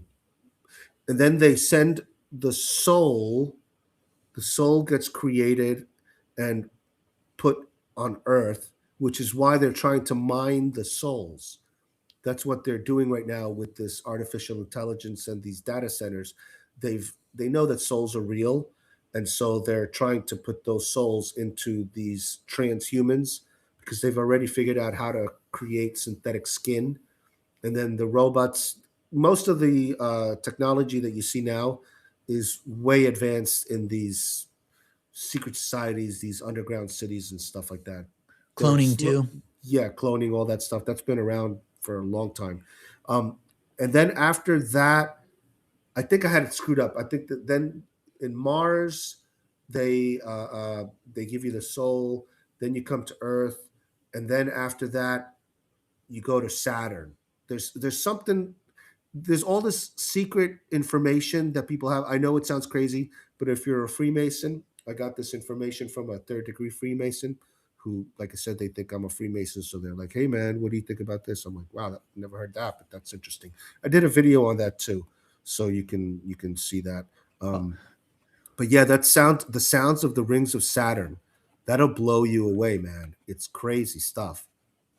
what do you think about, since we're covering a myriad of topics here? What do you think about, some theories say that souls are recycled, and that you have these entities recycling the Yeah, soul? I've heard that. I have heard that. I don't know. I do believe that souls exist because they have weighed the body Hmm. after the person dies, and it's very slight, but there is a weight difference at the moment Hmm. of death. Hmm. So I believe in that, but I don't know, how does that work? The recycling of souls. Well, I've just heard from people that some hold the position that whatever these entities are, that they're feeding off something, and that they need us, which is why they don't completely wipe us out, whether it's to pay taxes or whatever. Albeit, I would argue that that will change at some point, because historically, right, if you're a government, it behooves you to have a lot of people, because that is your tax base, that is labor, that is your manpower for the military. Well, obviously, with artificial intelligence, you don't need that. You can satisfy all that with a smaller population. And so, I surmised that, and I'm losing my train of thought here.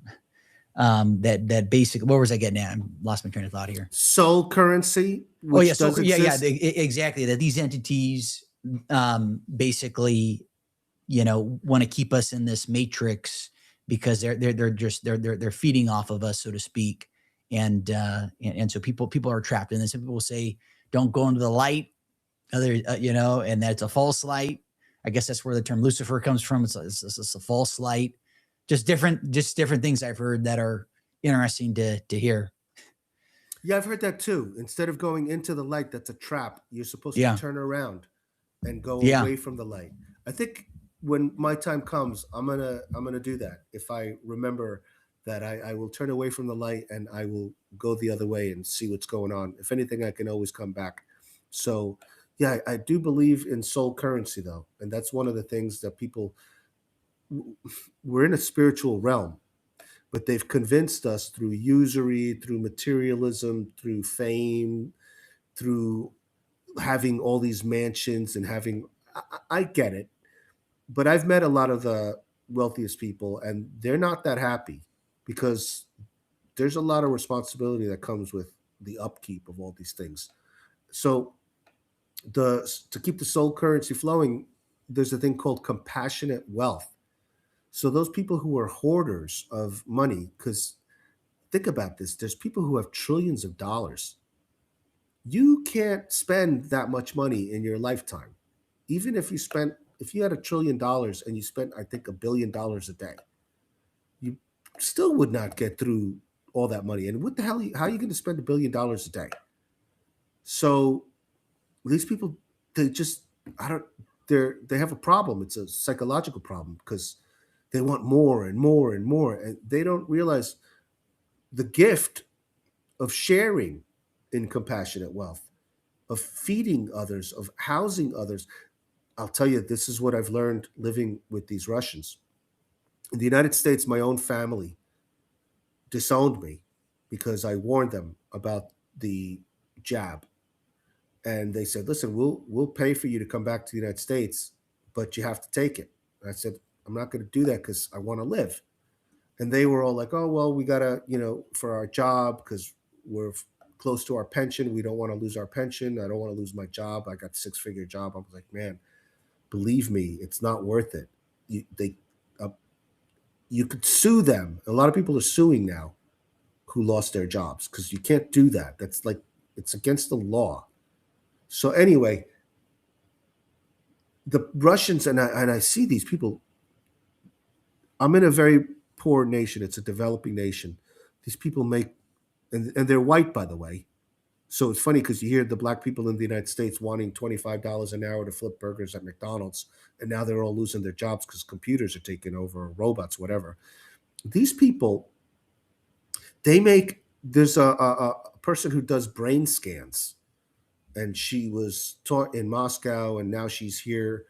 And because a lot of people are leaving Moscow and the Ukraine because of the war, and where I am is like a safe haven.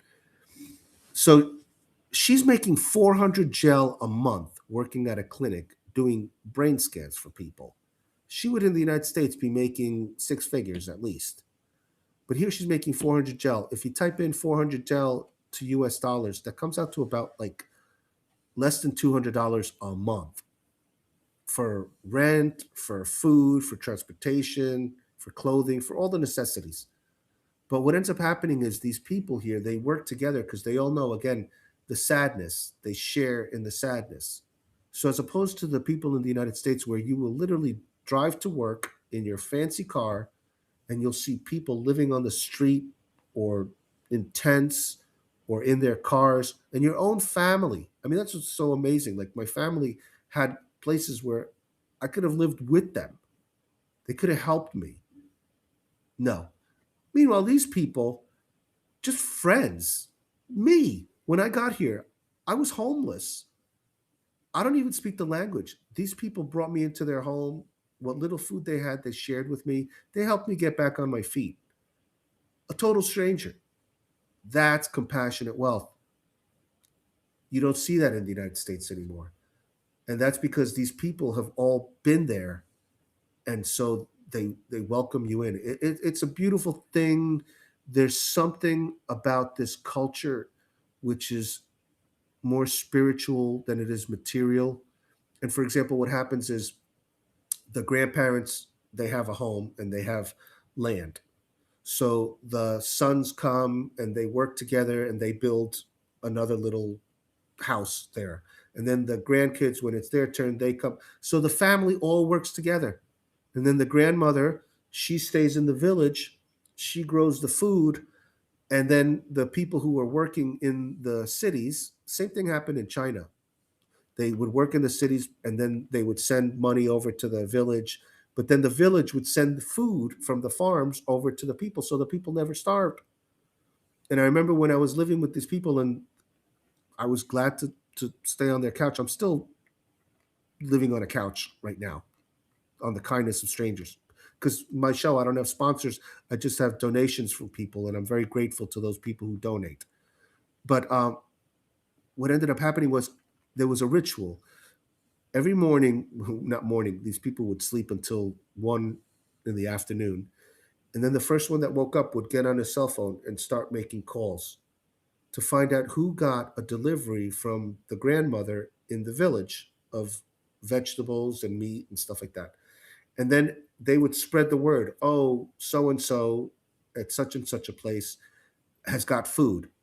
So then everybody would show up, and there'd be about 20 people, long table, and they have this thing called cha-cha, which is moonshine, because this Georgia is the home of wine. This is where wine was invented. They have great wine. If you love wine, this is the place to be. So they make this, and then everybody's there, the kids, the extended family, and they're all sharing fresh food. And they have, this place is notorious for long toasts. It's not like in the United States where you'll just say cheers and then that's it. No, this, the people will get up and they'll do a 10-minute, it's almost like a competition to see who can do the longest toast. But it's beautiful. It's just it's so family oriented. And yeah, these people have taken me in as a stranger in a strange land. I feel at home, and I feel more at home here than I do in my own homeland with my own family.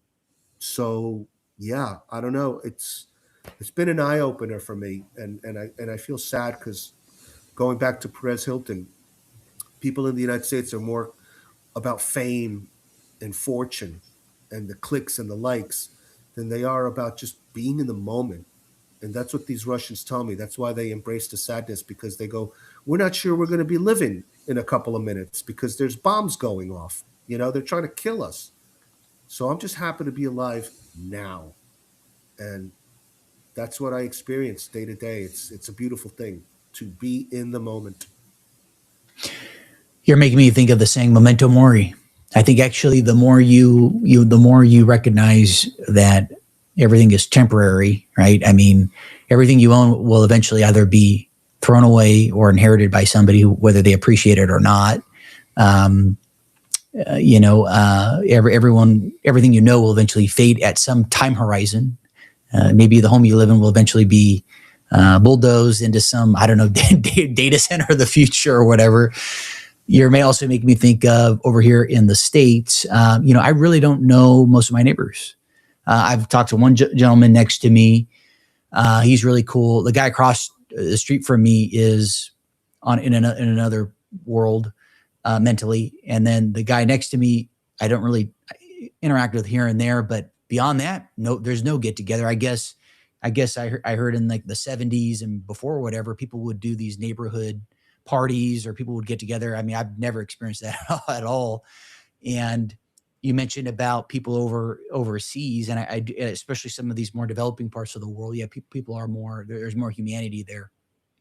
I think the entertainment industry has done a really great job of divorcing people from that spiritual side. And what's funny is I've become very interested in religion and spirituality and the like from doing this. And I never thought I'd be into this stuff or be aware of it, so to speak. It's simply because, well, who's running the show? Well, they're tapping into something that's beyond the human plane. Okay, well, obviously there's something good that's beyond the human plane too.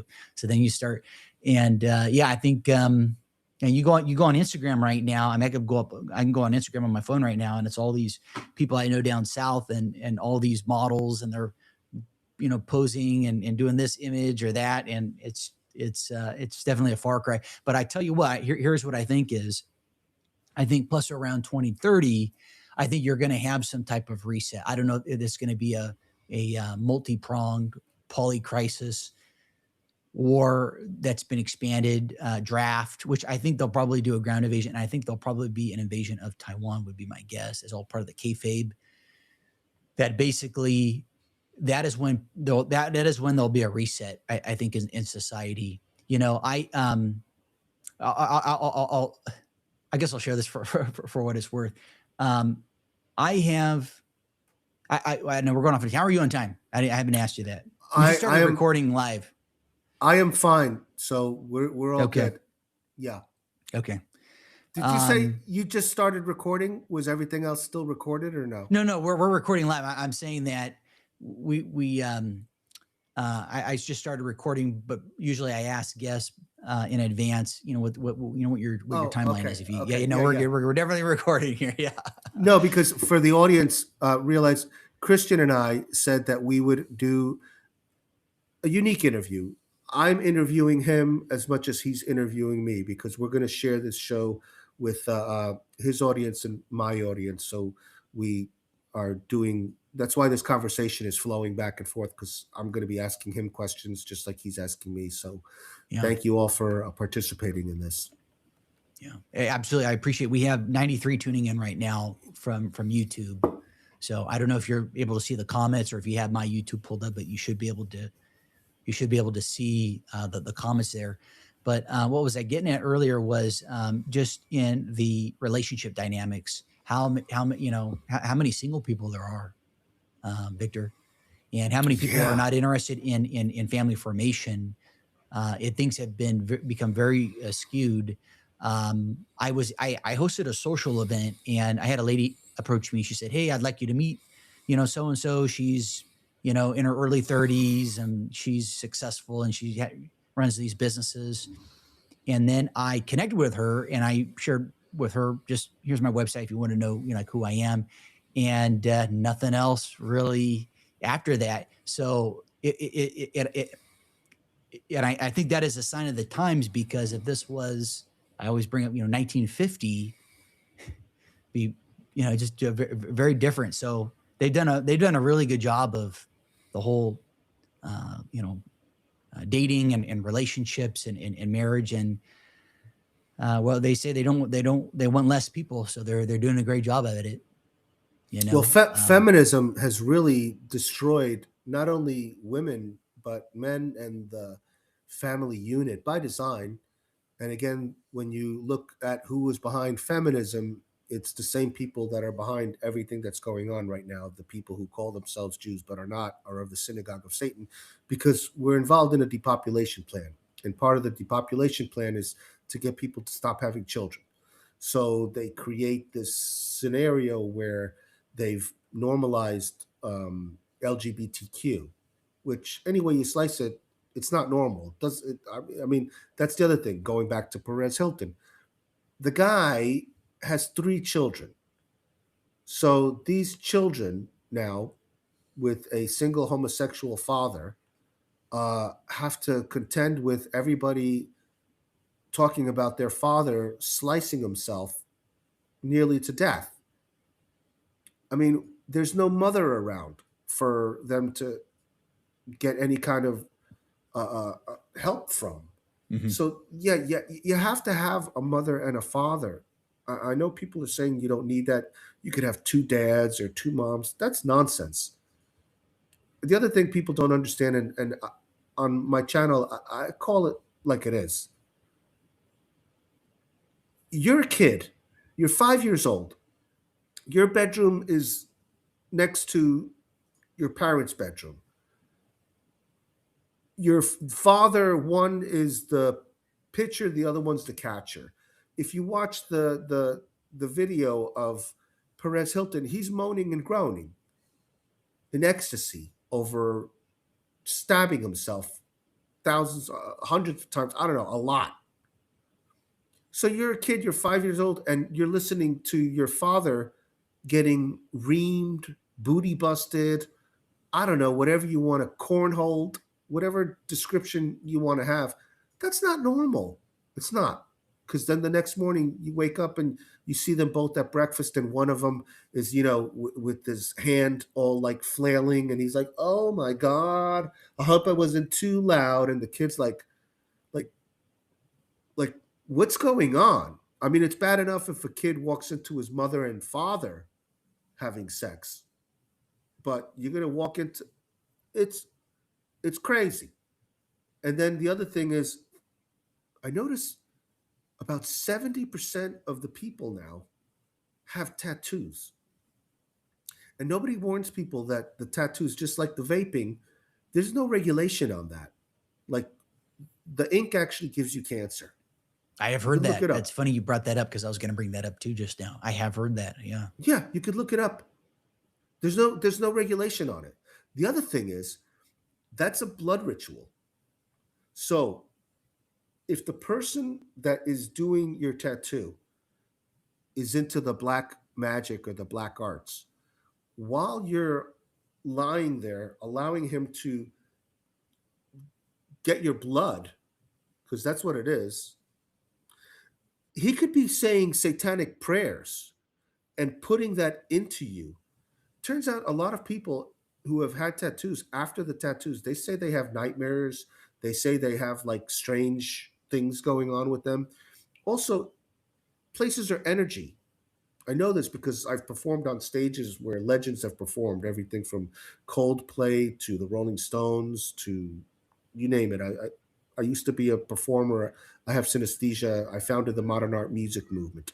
So I used to perform on stage from New York to LA with famous bands like the Goo Goo Dolls and members of Cheap Trick and the Doobie Brothers and stuff. So there's energy. You get a tattoo at a place where there's been a murder or some bad energy in that place, because there's certain tattoo parlors that advertise that they're haunted. And some people think, oh, it's cool. I'm going to go get my tattoo at a haunted place. Good God, you're doing a ritual, and then these dark entities enter you because that's a blood ritual there. So these people, they don't realize the consequences of this. And then the other thing is, I'm noticing it's like this weird trend. They just get these like little things put on their arms. So I'll see these women or men, and they've just got like a word here, and then like a scratch there. Like it's not even pretty. I look at it and I'm going, wow, that person looks like they have a tumor. And then I look closer, I go, oh, that's a tattoo. So I'm like, okay, I'm not going to get involved with this woman because this woman obviously has like mental issues. Because who does that? Like, who goes somewhere and then has a total stranger start doing a blood ritual on them? Doesn't check for the whatever is in that ink, which gives them. It's just there's so many people who are suicidal right now, and then they advertise it. Here, look at my arm. I'm like filled up with tattoos, and then they don't realize you may get old someday. I don't know if you've ever seen an old person with tattoos, but it's not attractive. So it's like, what the hell, man? It's so hard now for normal people to get together. They're few and far between. Well, you're also making me think of a lot of these singers. I'm thinking of big name singers on stage doing occult rituals with the whole crowd, and the whole audience. People have no clue. I'll share again. When I was living down south in Orange County, I had a buddy. I have a buddy of mine. He lives in like Palm Desert area. He's a physician, and he's kind of into music, I think, a little bit, and he was playing a song, kind of listening to it, and I didn't think anything of it at the time, but it was that Sam Smith, and Oh I yeah. was I was and I didn't put it together until later on when I watched the music video, or that little Nas. I don't know if you've seen some of his videos, way out there. What's so funny is YouTube and all these other platforms, they will ban people for talking truth and talking about things, but they'll have crap as in what these people are playing. And I would love, I wish I could probably pull it up here for the audience, but they know what I'm talking about. Look up Lil Nas. There's one where he's in prison, and of course there's one where he's lap dancing on the devil, and then there is obviously Sam Smith, and in his videos, it just blows my mind, and people reading consume. It's yeah, they're yeah, Hollywood. I guess Holly is Druidic. I guess that is the tree they would use for their spell Spell casting or casting. whatever. Yeah, they're black magic. There is even a recording software. I had a hiccup with what was it called? It was called I use CapCut to like edit my videos, and there was a hiccup one day where I wasn't able to do it. So I started looking at other providers I could use, and I came across one. I didn't. This is before I realized Black Magic, the name of it, but it's literally called Black Magic. It's literally called Black Magic. Yeah. So if I type in right now on Google Black Magic software, it's literally a software that people use. It's by DaVinci Resolve. That's right. The company's called DaVinci Resolve, and Black Magic Design produces industry standard creative video software. It just yeah, Yeah, they it's don't yeah. even hide it. They put it right in your face. By the way, did you know? And stop me if you've heard this already. Yeah. Back in the '70s, when they used to press vinyl albums and make tapes, I don't know if you're old enough to remember that, but they used to be like cassette tapes before DVDs and before everything now is digital. Do you realize like you can't even own music anymore? Back in the day, you used to be able to hold an album and there was like art on it and it was yours. Now you have to pay for the ability to listen to music. So you will own nothing and be happy. But back Literally. then, Yeah. what they would do is they would press the albums, and Capitol Records and the main record studios, just above the CEO's office, there was an altar, and they would have the witches cast a spell on the original pressing so that they would put like a satanic message out there, and everybody who ended up buying that album or the tape, they didn't even realize that they were listening to spells that were cast onto the original vinyl. You could look this stuff up too. This is true. So yeah, that's how they get you. They Can you believe that? Isn't that wild? I'm not surprised. It's the same thing I've heard with frequency, how, different frequencies has the ability to heal people. That's also how I've heard how they are able to kill people, remotely and things. I guess if you, right, because they say, we're all energy, vibration, frequency, that if you match the frequency of the disease, like cancer or fast acting, whatever, that's how they can off people. And so, with the frequency, I've heard how they, in the music industry, how they tweak things, right? Certain frequencies can have healing properties, others can, I guess, not. So, it is, yeah, it's interesting what they've done. I'm trying to think of what else was got a comment on here. I took down, I have a bunch of notes here on my, on my screen here. And where's the, let me get the book. What was I? Yeah, Johnny Cerrucci. Have you had him on? Do you know who he is or no? Yeah, that's funny. Johnny Cerrucci, and again, I have nothing like personal against these people, Oh, got it, got it. Okay, okay. but I'm not afraid to call it out. Okay, so Johnny Cerrucci comes on my show, and he wants to debate Jim Rizzoli. So I volunteered to be the moderator for this debate. And what happens is Giovanni Cerrucci, it's never the Jews, it's always the Jesuits. It's the Jesuits, it's the Jesuits, it's the Jesuits. That's fine. Jim Rizzoli was telling him a fact that the number of so-called Holocaust survivors, there's been billions of dollars paid out, and there's more Holocaust survivors alive now than ever, which doesn't even make any sense. It's a scam. Giovanni Cerrucci didn't realize, and you could go on my channel and you could see it because an astute viewer caught it. While Jim Rizzoli is telling him, "Hey, listen, the amount of money that's paid was in the billions of dollars," Giovanni Cerrucci pulled it up on the internet, and it literally showed the amount that Jim Rizzoli was correct. He didn't realize that people could see the screen. And he's over there telling Jim Rizzoli that, no, you're wrong. That's not true. That's not true. I didn't catch it until afterwards because it turns out that when I did the live stream, I couldn't see what was on Giovanni Cerrucci's screen. He was filming it on his side, and then he made the mistake of, instead of uploading my show, which didn't show that he was being deceptive, knowingly deceptive, he uploaded it on his channel, and somebody who watched the show live on my channel ended up seeing the replay on Giovanni's, and he's like, holy cow, he knew the whole time that Jim Rizzoli was right. He had the information right there in front of him, and he lied to me, to Jim Rizzoli, to our audience with a straight face.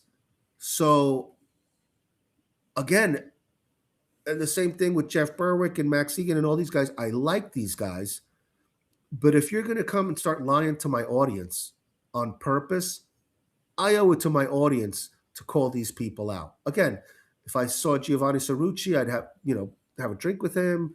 But dude, like, you got busted. You got busted lying. And there's no way you can deny that because the evidence is right there. So it was funny because I noticed that he was on your show, and you've also had other. And again, Max I have, Egan. I've had Jeff Berwick. and you've had some guy named Joaquim Hagopian, and I'm like, oh my god, both of us are having all these like people who are, at the very least, you got to doubt their credibility. Okay, I'm not saying, I'm just saying, like, beware who you trust, is all I'm saying. Because Joaquin Hagopian came on my show a number of times, and then because again, these guys are all like aligned. So what happens is he wants to sell his books and stuff like that. So he has to go on Jim Fetzer's show. So Jim Fetzer starts telling people that I'm 87 years old with a straight face. This guy's like supposedly he's been on so many shows and everybody trusts what he says. I'm not 87 years old. He says that the reason I'm 87 and look this good is because I've had several Botox and facelifts.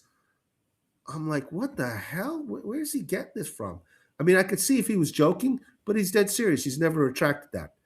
And then he also claims that I am a stolen valor, that I was never active duty, that I was never an officer of the Navy, that I'm actually using a green screen to film here near the border with Green Russia. screen. Oh my Yeah, god. that somehow I'm paying all the people that I film on the streets here, which are like thousands of people, that I'm paying them all to be part of this, I don't know, this ruse that I'm doing.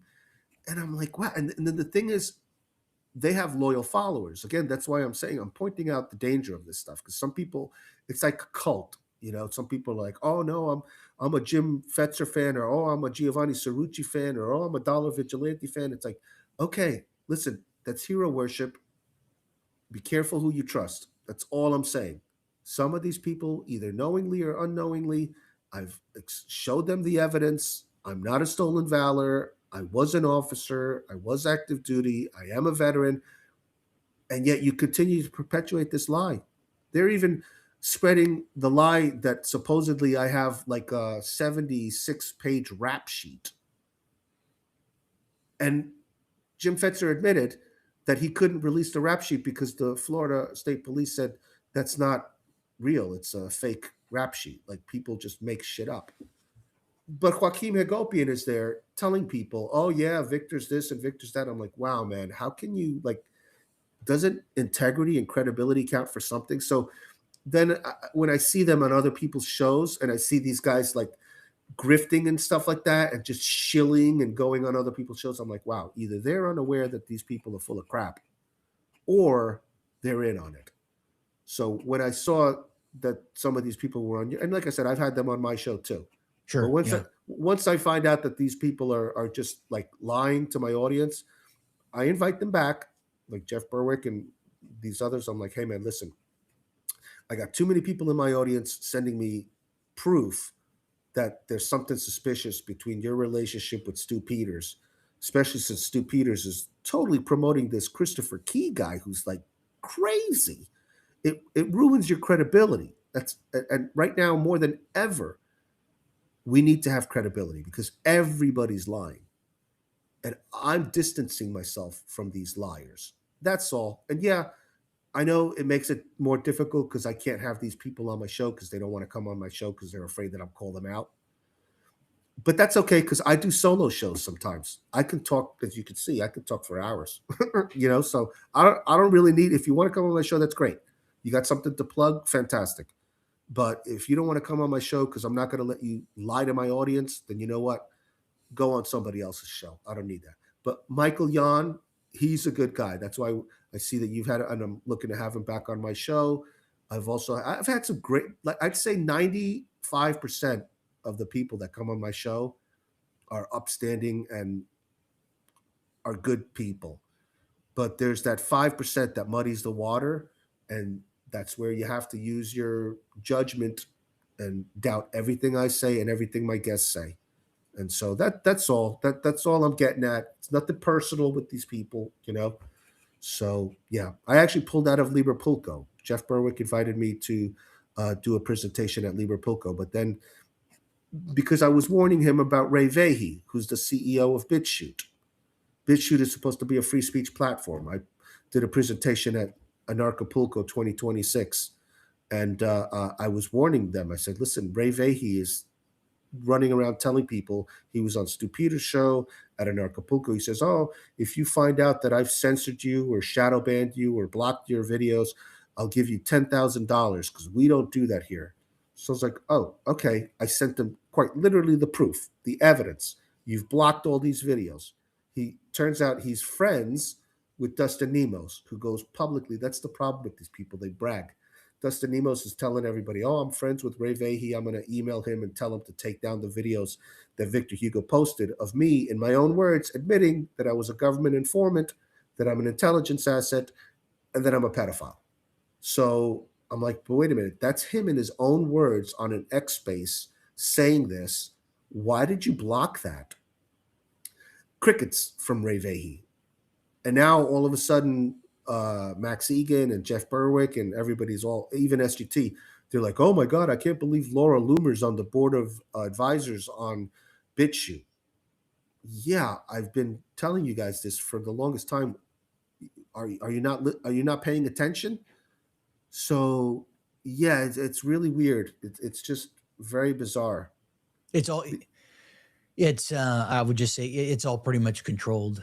I mean, all these platforms are. I mean, even what was I going to mention? Even a lot of these, I think VPNs and Signal and WhatsApp. People want to use different ways to communicate with people. Intelligence agencies, all these various bad actors, they have access to it all. I mean, Windows is basically spyware. Here, take screenshots every 3 seconds of whatever's displayed on your screen. I mean, the phone. I mean, my iPhone here. I mean, I'm tracked too. I'm sure I'm being monitored because of guests I've had on and topics I talk about. I'm sure they listen to me. And, Yeah, yeah, I learned that when I lived in China. They said, Victor, don't talk about the three T's: Tiananmen Square, Tibet, and Taiwan. Don't watch porn. Porn is illegal. Don't, if anybody offers you any sort of drugs like marijuana or whatever. I was surrounded by spies because an American in China is rare, just like an American here where I am, surrounded by Russians. It's rare. So I know people are checking me out. So I'm on my best behavior. Um, but they also said, if you're thinking of watching porn or going on uh, Twitter or Facebook, all that stuff is illegal over there. And you're not allowed to use Google, which is interesting because Google works with China. So you start seeing the hypocrisy there. So they said there's back doors in all the VPNs.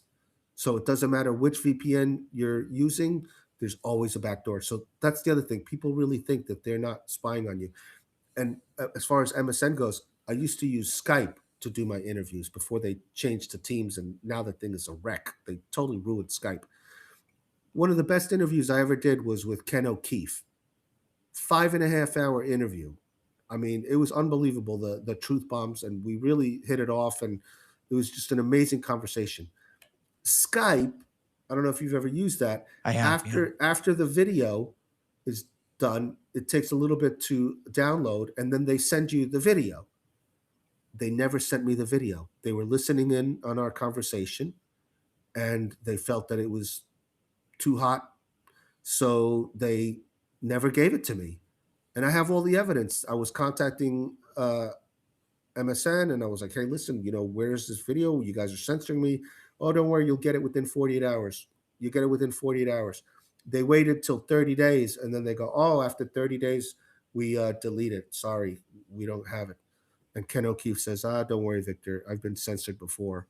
So that's when I realized that, yeah, even these videos that we're doing now, if they don't want you to have it, you won't have it. So, yeah, I don't know how we get away with the things that I think it's because we don't have the large platforms like these people do. yeah. Oh yeah, yeah. Because, Mhm. yeah, we're underground. Very, very, very much so. Very much so. Yeah, like I mentioned, there was one time. I think this was literally 10 months ago. I got, well, for me that was a lot, over 100,000 views in a week, and then it was like right after that, I have never received the same amount of viewership. Period. I was far smaller than I am now, and the only thing I think of is I just had guests on where they were talking about topics that were against the narrative, and so it's yeah, it's Yeah, good luck, in the alternative media space. That's my advice to anybody getting started. Unless you toe the line, Well, if you you're play your game. absolutely right, and they make it so obvious too. If you go to my BitChute channel, which is where Ray Vahey, the CEO of BitChute, I've invited him on my show. I've said, "Listen, man, you're telling me that you owe me $10,000.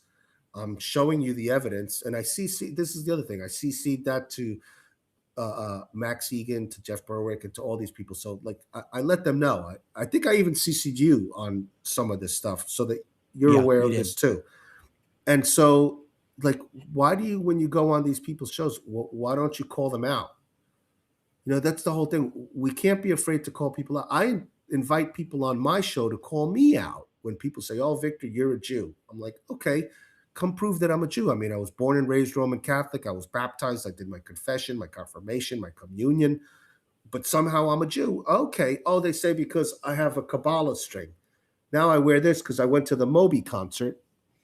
And the reason I went to the Moby concert was because I wanted to show the worldwide audience how the reason I have hope for our futures, because these Russians are showing us how even though they get the internet shut off on them, they all these sanctions that they've put on the Russians has only made them stronger. They fueled an entire new industry. The United States is so evil. They've shut off the arts. Arts has nothing to do with politics. It's just the beauty of people gathering together and appreciating God's gift to all of us. We're all artists. It's so beautiful to like sing together, to look at something beautiful of art, or to read something beautiful. No, the United States says no. Unless you are part of our terrorist state and agree to let us commit genocide and ethnic cleansing, then we're not going to allow you to have music. So there's a whole new industry now. These Russians, what they're doing is they're paying thousands of dollars, unfortunately, to fly to the Republic of Georgia or to Istanbul, Turkey. So they have these packages now, and they'll take you on the bus to the plane, from the plane to the hotel, from the hotel, the bus, they charter it to the arena, they give you the tickets, you see the show, then you get back on the bus, then you go back to the hotel, then you get flown back. So it's an art industry that they created. And it was so beautiful. I recorded it, I posted it on my channel. I wanted people to see how where there's a will, there's a way. And you will not stop the arts. And artists will save the world because they've been saving the world since the beginning. When you see the paintings in the caves in France, when you see the Sistine Chapel, when you see that, that's artists communicating to future generations to let them know, you know what, this is what it was like when I was alive. And that's what I think you and I and others who are in this realm, because I do believe it's an art, this new art form, this podcasting, whatever you want to call it. Um, yeah, we're leaving this digitally for future generations to understand how we got to this moment in time. And yeah, it's so sad. They try to censor all this stuff in Russia, but it's not working. It's just not working. And I'm glad to see that because really, America's an amazing place. And we shouldn't hold that beauty of America from other countries because they really do love us. They love the American people, but they know that we're being controlled by psychopaths and pedophiles. And they're waiting for us to wake up to that because once we wake up to that, we will be free. Why are we allowing ourselves to be led by the Epstein class? It's ridiculous. Yeah, it blows my mind. There's no talk of that anymore. Anything of that nature. I'm trying to think of what else is going to add here. Well, were there any other topics that you wanted to touch on in light of time? Oh, yeah. The reason why I wear this is because I goof on the trolls and the Hmm. people out there who like they make videos about me being a Kabbalah guy because when I was with the modern art music movement, I had a manager and she was like, "Listen, I want you to do a show with Madonna." And Madonna happens to go to the Kabbalah Center in Boca Raton. So I want to introduce you to Madonna so that you can maybe do a modern art music movement with her. So I was like, okay, cool. So I went to the Kabbalah Center in Boca Raton. Madonna didn't show up, but turns out all these other high level Jews were there. And what people don't understand is, like, I can't just run around just because I see Jews like they're vampires and stuff, and I gotta be like, putting a cross and going, "Oh, you're a Jew, you're a Jew." It's like, no, they were super nice to me, and they were very kind to me, and they wrapped what's called a Kabbalah string around me, and they said, "Oh, look, this will protect you from, I don't know, whatever evils is out there." And they said prayers on it and everything. They said, "Don't take it off. Let it fall off naturally." So I did. And then, of course, there's photos of me taken, and there's photos of me wearing a Kabbalah string. I'm not denying it, but once it fell off, that's it. I'm not a Kabbalist, but now you should see they got me in with all the other people from Tucker Carlson to God knows how many other people. But what these people don't understand is when you're in this arena as a public figure, which I am, I meet all sorts of people. I take pictures with all sorts of people. I mean, if these people turn out to be serial killers and stuff like that, that doesn't mean I'm like condoning that behavior. I don't know who these people are. They come up to me, "Hey, can I take a picture with you?" Yeah, okay, cool. Smile, cheese. So yeah, these people, it's just insane. But I appreciate the free publicity because yeah, there's all sorts of videos of me out there. Apparently, I'm a Jew now. So, and I'm a Mossad agent. So there you go. Thank you. It's yeah, it's funny all the stuff that's out there. Hearing people's different take on things, so to speak. Trying to think of what else I wanted to cover here. I'm pulling up. I have X pulled up here, and then I have YouTube. I'll have to look at this. The eerie sounds of Saturn. There's a clip up, so I'll have to listen You to want to that. you want to play that for your audience? Let me see. Let me see. Okay, here. Because that is trippy, man. That is like really creepy. Okay, let me try this out here real quick. Let's do. What was I going to type in? Oh, I know what I want to do. Let's go here. Thanks for everyone tuning in and watching. By the way, just want to give a. So wanted to acknowledge everybody. Let me go to this. I'm going to test this out. The live stream. Looking at going through the comments here. There's a bunch of comments. Okay, let me go to YouTube. Let's see. Okay, type it in here real quick. Okay, here we go. And then what was I going to send you? Oh yeah, I'll have to send that 2015 thing here. Let me do share. I'm going to do. I think this is it. Oh, you Okay. can share the screen? Yeah, 1 second here. I'm just let me. Okay, here I'll just share it here. That's fine. Okay, Oh, wow. can everyone in the audience see my screen? Let me Yeah. know. Yeah, Okay. totally. Okay, I don't know Cool. if you guys are going to be able to hear it though. So, Yeah. can you guys hear that? Yeah. Yeah. You can hear it? Okay, here, Yep. let me turn it up here a bit.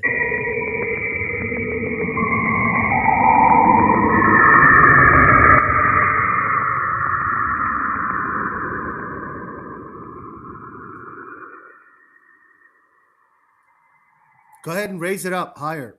Okay.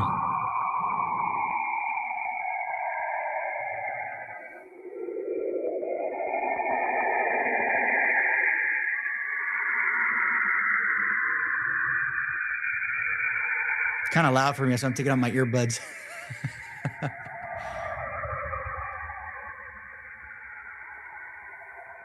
Okay.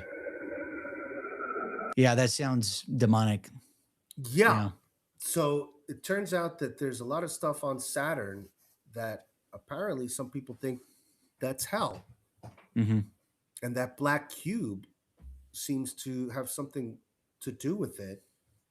And it's the Lucius Trust. And if you go to the United Nations in New York, which I've been to, Mm-hmm. they have one chapel there, and it's for the Lucius Trust, for Lucifer.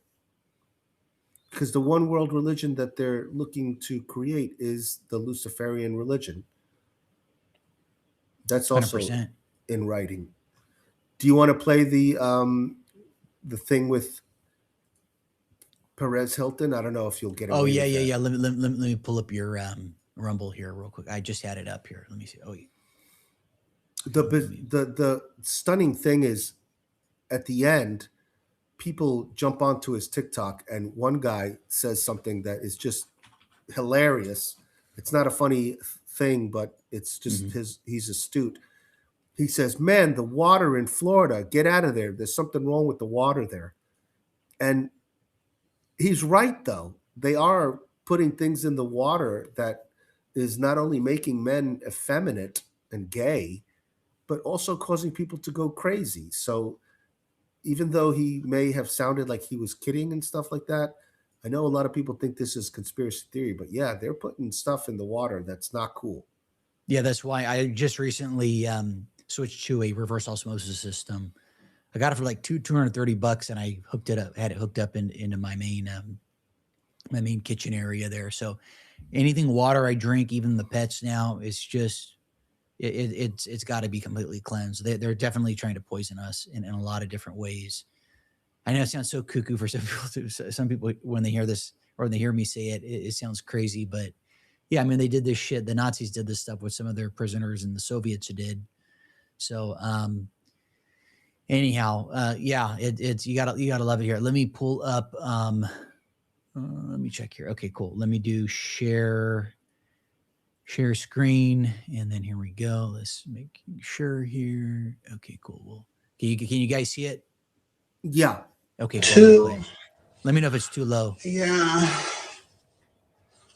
I'm a fucking parasite loser. You can hear it. Yeah. Okay. Oh.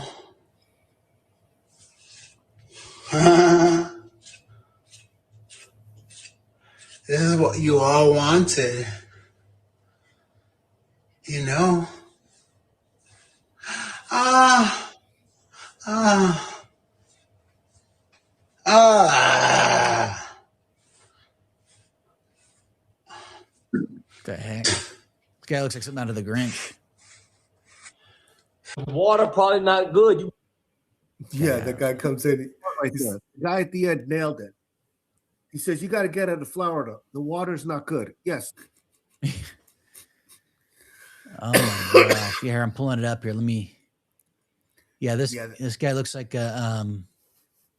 something out of Dr. Seuss book. Um, Yeah. wow. It's a horror movie, and like he's an influencer. Yeah. That's why I'm telling people beware who you trust. So a lot of people are going to be hoping to get some likes and become famous by cutting themselves like this. This is not good. You've seen that, yeah, Ariana Grande, of course, all of her videos. I mean, all the. Yeah. Yeah. Oh, here's one Absolutely. here. I'll share. Let's see if I can. Let me. Okay, let me share this here. Hope you. Let me go share screen. I'm gonna go to X here. Here we go. Oh my God. Back. Hey, Ariana Grande here, founder of Arian Beauty, and this is what's in my bag. Check it out. Today I'm just thinking of doing a grocery run, and I just wanted to show you some of my essentials for my everyday bag. Of course, I Miss Mercury highlighter. This is a brand new one. It's gorgeous. Best highlight in the entire world. And my lip combo today, since I know you're all wondering, I did a layer of our Blur butter and velvet wine. Love. Sometimes I like to layer my lip products. Delicious. Yeah, she's definitely MK Ultra. That's for sure. Yeah. What a shame. Yeah, What a yeah. shame. These people, they're glamorizing horror, but I think part of why they're doing that is because they're trying to get the people in the United States and in Europe used to the fact that the war is coming to your neighborhood. And so they want to get you used to the horrors of seeing uh, people disembodied and disemboweled, because when a bomb goes off, there's guts everywhere, there's heads flying, arms flying, legs flying. So they're trying to normalize that, and they're trying to get you to be numb. Because yeah, unfortunately, I witnessed it myself when Biden and Alejandro Mayorkas and the U.S. military opened the borders. They allowed people. I was seeing them. They were terrorists. They were admitting to me that they were terrorists and that Biden sent them. And I was like, whoa, holy cow! I was trying to warn people in the U.S. Anyway, there's a bunch of sleeper cells there now. You notice ICE is only getting rid of people that are not terrorists. They don't want to get rid of the terrorists because the terrorists are the useful idiots that they're going to use to be able to impose martial law. So yeah, it's all part of the game. They're all involved with this. It's really sad. I don't mean to scare people, but you Yeah. got to wake up. It's I'm trying to think what else I was going to add here. There's so much great content on X. Obviously you gotta be able to filter the stuff out, but there's a lot. All I do is I just bookmark it and I take a look at it. Here's another. Well, let me make sure I'm not or whatever. Okay, I'm sharing this shit live, so so showing whatever my stuff. Okay, can people see the X? I know people can see it. Yeah, I was gonna reach out to this lady because she seemed The Talmud and the Kabbalah are satanic. The Babylonian cults. Talmud. Is Yes, that what it is? yes. Okay. Those are satanic cults. And are those satanic cults controlled, or were they created by these ancient Iranian bloodlines? Yes, they were. They Please were. expand. For instance, the Aldo Brandini is one of the ancient Iranian bloodlines. It's a famous Italian family. Mhm. And Al is the, Dob is devil, Dini. Aldo The people of the devil. Yeah, the people of the devil. Wow. So they're definitely satanic. They're proud of it. They're open about it. We have a website, lorenmarais.info, and we have a Rothschild ball with photographs of the Rothschilds and their guests and members of their family doing satanic practices. This is the masked ball photos? The masked ball. And by the way, they're called Venetian masks, aren't they? Yes, they are. Right. Yes. okay. Anyhow, well, so someone from the audience was saying she has a problem. I don't know much about her. I'm just sharing with you something I came across. So, her name is Lauren, if I'm saying that right, Morit or Lauren. Yeah. And the thing is, too, nobody's perfect. So I get Sure. it. If we have guests on the show and they give us 80% of the truth, again, Sure. you have to remind the audience to just do their own research. If they're going to come on and share 80% of the truth, especially if I didn't know any of it, and then the rest of the 20% is, maybe they don't even intentionally mean to mislead you, but it's up to the audience to do their due diligence. Don't just trust everything people say because you think they're an influencer. I mean, nobody knows everything. So I've failed more than I've succeeded, but that's how I end up learning is every time I fail. You got to be willing to fail if you want to learn. So yeah, don't be afraid to fail, folks. For sure. Let me share this other piece here. Okay, I haven't looked into this, but this is apparently. Oh yeah, this is yeah, I saw this. Yeah. Oh man, that's crazy. I guess it's real. Well, it's actually a joke. Oh, it's but okay. It may be real someday. They Okay, created got this. it. Okay. Yeah. So yeah, this is like something that could be with the chainsaw, and you can change it around, and then the horns and everything. Yeah. This was kind of funny. There was another video I wanted to share. It was Lindsey Graham. Someone had a video up. It was I have my phone off here because I usually have my phone off when I'm interviewing people. But it was Lindsey Graham. I don't know. I have to look for it here real quick. But it was Lindsey Graham jumping out of a coffin. Yeah. Did you see that one? Yeah. That's funny. Oh my gosh, that was so weird. Some of this stuff is good, and that's why I appreciate my show is pretty much satire, but there's a lot of truth in the satire, and a lot of people, they tune in, they think that I'm just there trying to be a news show. No, I'm satirical, and that's how I get away with a lot of the stuff that I get away with, is because there's a lot of truth in the jokes that are said, and the guests that I have on are very serious guests, but I get them to lighten up. So yeah, humor is a great tool. Well, I think it was Michael Yon who also said that fiction is a great way to convey truth to people that would otherwise not be receptive to it. Oh man, I'm trying to find I was going to share the Lindsey Graham thing here, but that's okay. I must looking on X here real quick. Guess, is there anything you guys would like to ask Victor Hugo, or anything you'd like to touch on? Thank you for watching. By the way, Yeah. what's the interview that you've done lately that has impressed you most? Which guest have you had on recently? I mean, besides myself, of Yeah, course. sure. Yeah, I enjoy our conversations. Who was interesting? I think Jan is always interesting to talk to. Who was here? Let me pull it up. I think Mike Harris talks about some very interesting things. People don't always touch on. I don't know if you've engaged with him. And then here, let me pull it up. Francis Hunt's always really good. Who was really good? Jason Christoph. I really enjoyed that one where he was doing the breakdown. He's talking, Ball, the Black Magic. He's got a new documentary, of course, coming out. And then Tony and that guy with the long hair. Oh yeah, Makia Freeman, of course. Yeah, I'm doing an episode with Makia Freeman and Mike Harris on together. I think that's on the 17th, I want to say. But you know who's really interesting? They're very unorthodox. It is Tony and Derek and CISO. And yeah, they're yeah, you should. They're really into finance, esoteric topics, and I mean they're cover a lot of interesting stuff. I mean, whether people want to agree with them or not, they're pretty interesting to listen to. And then Max Lowen, of course. Max Lowen. Remind me, you've met her, right? Or No. okay, There's some guests I'll have to look into. Yeah. Oh, Max is very interesting to listen to. Very, very, very interesting. She talks about the underground chambers, the Jesuit, the mind control, right? How they started prenatal, how they started doing the mind control, and I've heard that from other people.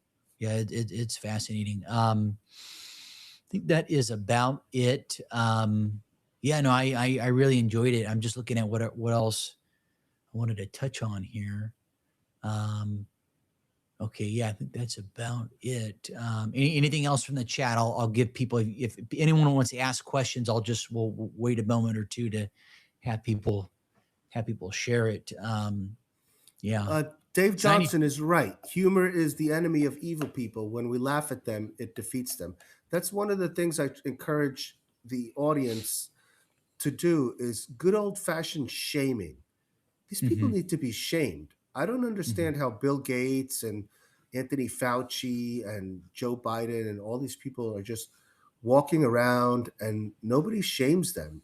That's tremendous. And that's something that everybody can do. Again, we've become complacent. And I don't know, what are you afraid of? These people are evil. They're trying to kill you. And They literally are. Yeah. Yeah. And I've been trying. Oh, for sure. I didn't mean to cut you off. I was going to share. I have been trying to look up old books. What I want to start doing is collecting old books. Buying them or what have you. There's a book. Actually, you can read it. It's from the late 1500s. It talks about certain people doing black mass. So I was kind of reading about that. I mean, I don't speak French. I'd have to use AI to convert it. But yeah, there's just so much. There's so much information. But Edith Miller. Check out that. Yeah, Edith Starr Miller, Lady Queenborough. That's an interesting one. Hey, so it's interesting. People are saying, when are you going to take the condom off the live stream screen? It looks from our end clear as day. So well, you're blurry to me. So oh really? Using Riverside, it is blurry. I think it's the streaming. I think because it has to convert the video into a live stream format. That's why it makes it look blurry. Wow. Yeah. Okay. So when we're done, if afterwards you can send me the MP4, you can maybe use WeTransfer to do that. For sure. Let's see if the video comes out clear, because it's clear as day. You're super clear on my end, and I'm clear as well. I just think it's funny that I'm blurred. Oh wow, Jan Not Asleep is here. People are asking if Perez Hilton is. I don't think so. Is connected to Paris Hilton. I know the Hiltons are satanic. I've heard. I was listening to J.R. Sweet. He was mentioning how Paris was part of some type of hunting party, like a victim or whatever. Yeah. You almost got to feel bad for these people. Like when I heard Nathan Reynolds' story, wow. Yeah. He was a child assassin.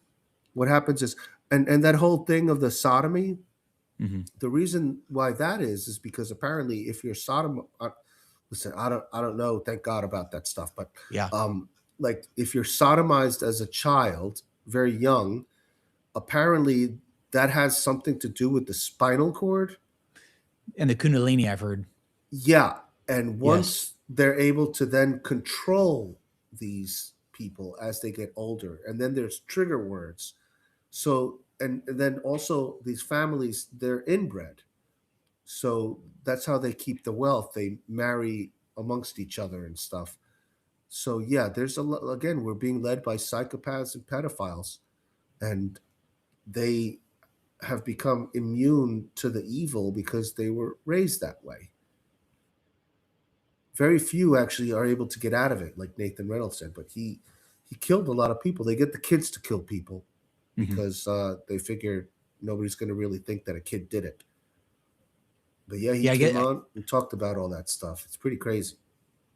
yeah, I guess in some way they're as much a victim as they are the perpetrator. A lot of these people, because I guess when you do the trauma based mind control, it creates the dissociative identity disorder, aka multiple personality disorder, and I surmise that is why some people are able to appear very put together and with it, and when they are, partaking in rituals, they're in a very different headspace.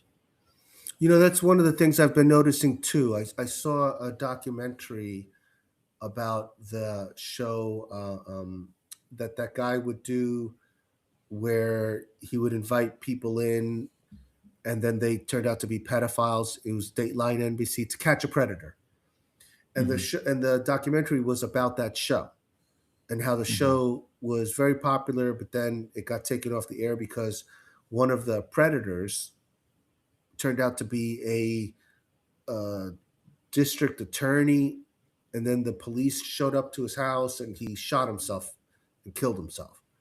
And then people were like, "Oh, that's you can't be doing that." What I'm noticing is people are taking the side of the pedophiles. They're becoming the victims now, and I get it. I get it. It's a vicious cycle. And then what was interesting was the director of the film and the producer of the film was also sexually molested as a child, and it turns out that they have a Stockholm syndrome. I've also interviewed people who were victims of pedophilia, and they end up feeling empathy for their abuser. So we're in a vicious cycle here because the thing is, if we're supposed to feel bad for the pedophiles, and every time these pedophiles would get busted on To Catch a Predator, they would all start crying those crocodile tears and be like, "Oh my God, I'm so sorry. I'm not going to do this again." And then they end up doing it again because the thing is, they're actors. They know how to pull the strings. So yeah, we're in a big problem here because nobody's being held accountable. Like you said, nobody's talking about the Epstein, and I'm still wondering when somebody is going to be held accountable for the JFK and the 9/11. What happens is they keep moving on to something else. They distract people, and then eventually somebody ends up dying, and then nobody's ever held accountable. That's how that works. The people die, and they're like, "Oh well, look, this happened." As long as that happens, we're going to be living in a very, very dark and evil society. Couldn't have said it better myself. Well, Victor, is there anything else you'd like to say? And also, how can people learn more about you as well as get in touch? Well, I want to say, and I told Christian this off the record, I've been on a lot of shows and I've never received something as authentic as what he sent me. When we planned this show, he asked me how I was doing personally. And I thought that was really authentic and beautiful because most times, and I'm guilty of it myself, I've never asked my guests that. But I thought it was a real human touch and I really appreciated it. And I want to let people know Christian White is the real deal. And I think that's why so many people are willing to come on your show and speak with you because it's not easy to, I mean, people hold things that we say against us and they take it out of context. So coming on these shows is dangerous. because the truth has become illegal. But anyway, I just wanted to thank you for being so real and for having integrity, because you're not afraid to have these conversations. And if anybody out there wishes to check out my channel, you can go to victorhugocollection.com. You can scroll to the bottom of the page, and there's links to my Rumble and BitChute channel. I'm also on Odyssey at Modern Art Gonzo Journalism, and I'm on Vigilante, which is the Dollar Vigilantes channel. And Brighteon censors me still, but you could find me on Brighteon as well. So just check out Victor Hugo Art, Victor Hugo Art News on Rumble. That's the best place right now to find me. And also Odyssey. They don't seem to censor me on Odyssey, which is nice. Mm-hmm. And thanks to everybody for your prayers and your blessings. There's a lot of people out there who understand the power of prayer. It's all positive frequency. So thank you for those people who are keeping me in their thoughts and prayers. I really do appreciate that. And I'm not blackpilling you. I actually am telling you, as long as we unite and as long as we trust our instinct, we will come out the other side and we will be better. But right now, they don't want you to trust your instinct. You got to trust your gut, people. Beware who you trust. 100%. 100%. Well, Victor Hugo, thank you for making the time today. I really enjoyed our discussion. Would love to have you back on here before long. Certain when you have, well, at least in my opinion, I mean, well, you could attest to it too, of course. You bring on a certain guest, and sometimes you have a good flow, and then others it's more, it's kind of transactional, So I enjoy our chat, and be well. And if I can be a resource in some capacity, please let me know. Thank you for those tuning into the audience. If you'd like to connect with Victor Hugo, I encourage you to check out his website, victorhugocollection.com, if I'm not mistaken, Victor. And then feel free to connect with me if you would like as well. And I never thought I would be covering these topics. So I guess here I am. Yeah, you can also email me directly through the website, victorhugocollection.com, or you can email me at vhviipress@msn.com. If you're a whistleblower and you have information that you'd like to share and nobody else has given you the opportunity to speak truth to power, you're welcome on the show. So yeah, vhviipress@msn.com. I don't have a cell phone, which is another thing I really recommend. It's not easy, but I do check my emails in the morning and at night, and I'm able to reach millions of people without a cell phone. So you can do it too, folks, because that's a weapon that they use against you. It really is. Absolutely. All righty. Well, I will let you go. I guess we'll call it a day here. It is, what is it? Noon over here where I'm at. 92 degrees outside, so it'll probably get warmer here. But it is early in the morning for you, if I'm not mistaken. So actually, it's 11 p.m. Where I am. So I'm an hour away from Saturday. And tomorrow, Saturday, I got invited to a barbecue with, they say, a lot of hot Russian chicks. So I'm looking forward to that. There you go. All righty. You take care. Maybe I'll visit you one of these days. Yeah, you're always welcome, man. I'm gonna do a solo trip to Europe, just under an alias. Yes, I'm actually in Eurasia. That's this right. is not part of the EU. This is a really special place in the world. It's nestled in between the Caucasus Mountains and the Black Sea, which makes it a safe haven, by the way, because even if there's a nuclear war, we have the Caucasus Mountains that protects us, and the Black Sea. If we run out of food, I can always just go fishing. So yeah, this is a safe haven in the middle of war-torn areas. It's just really unbelievable. You're right next to Armenia. Yep. Yeah. Yep. My great grandmother was from there. Oh, okay. Yeah. Yep. Great people. Great people. Yep. All right, everybody. All righty. You God guys bless take care. You all. Take care. Be well. Be well. Cheers. See ya. Bye.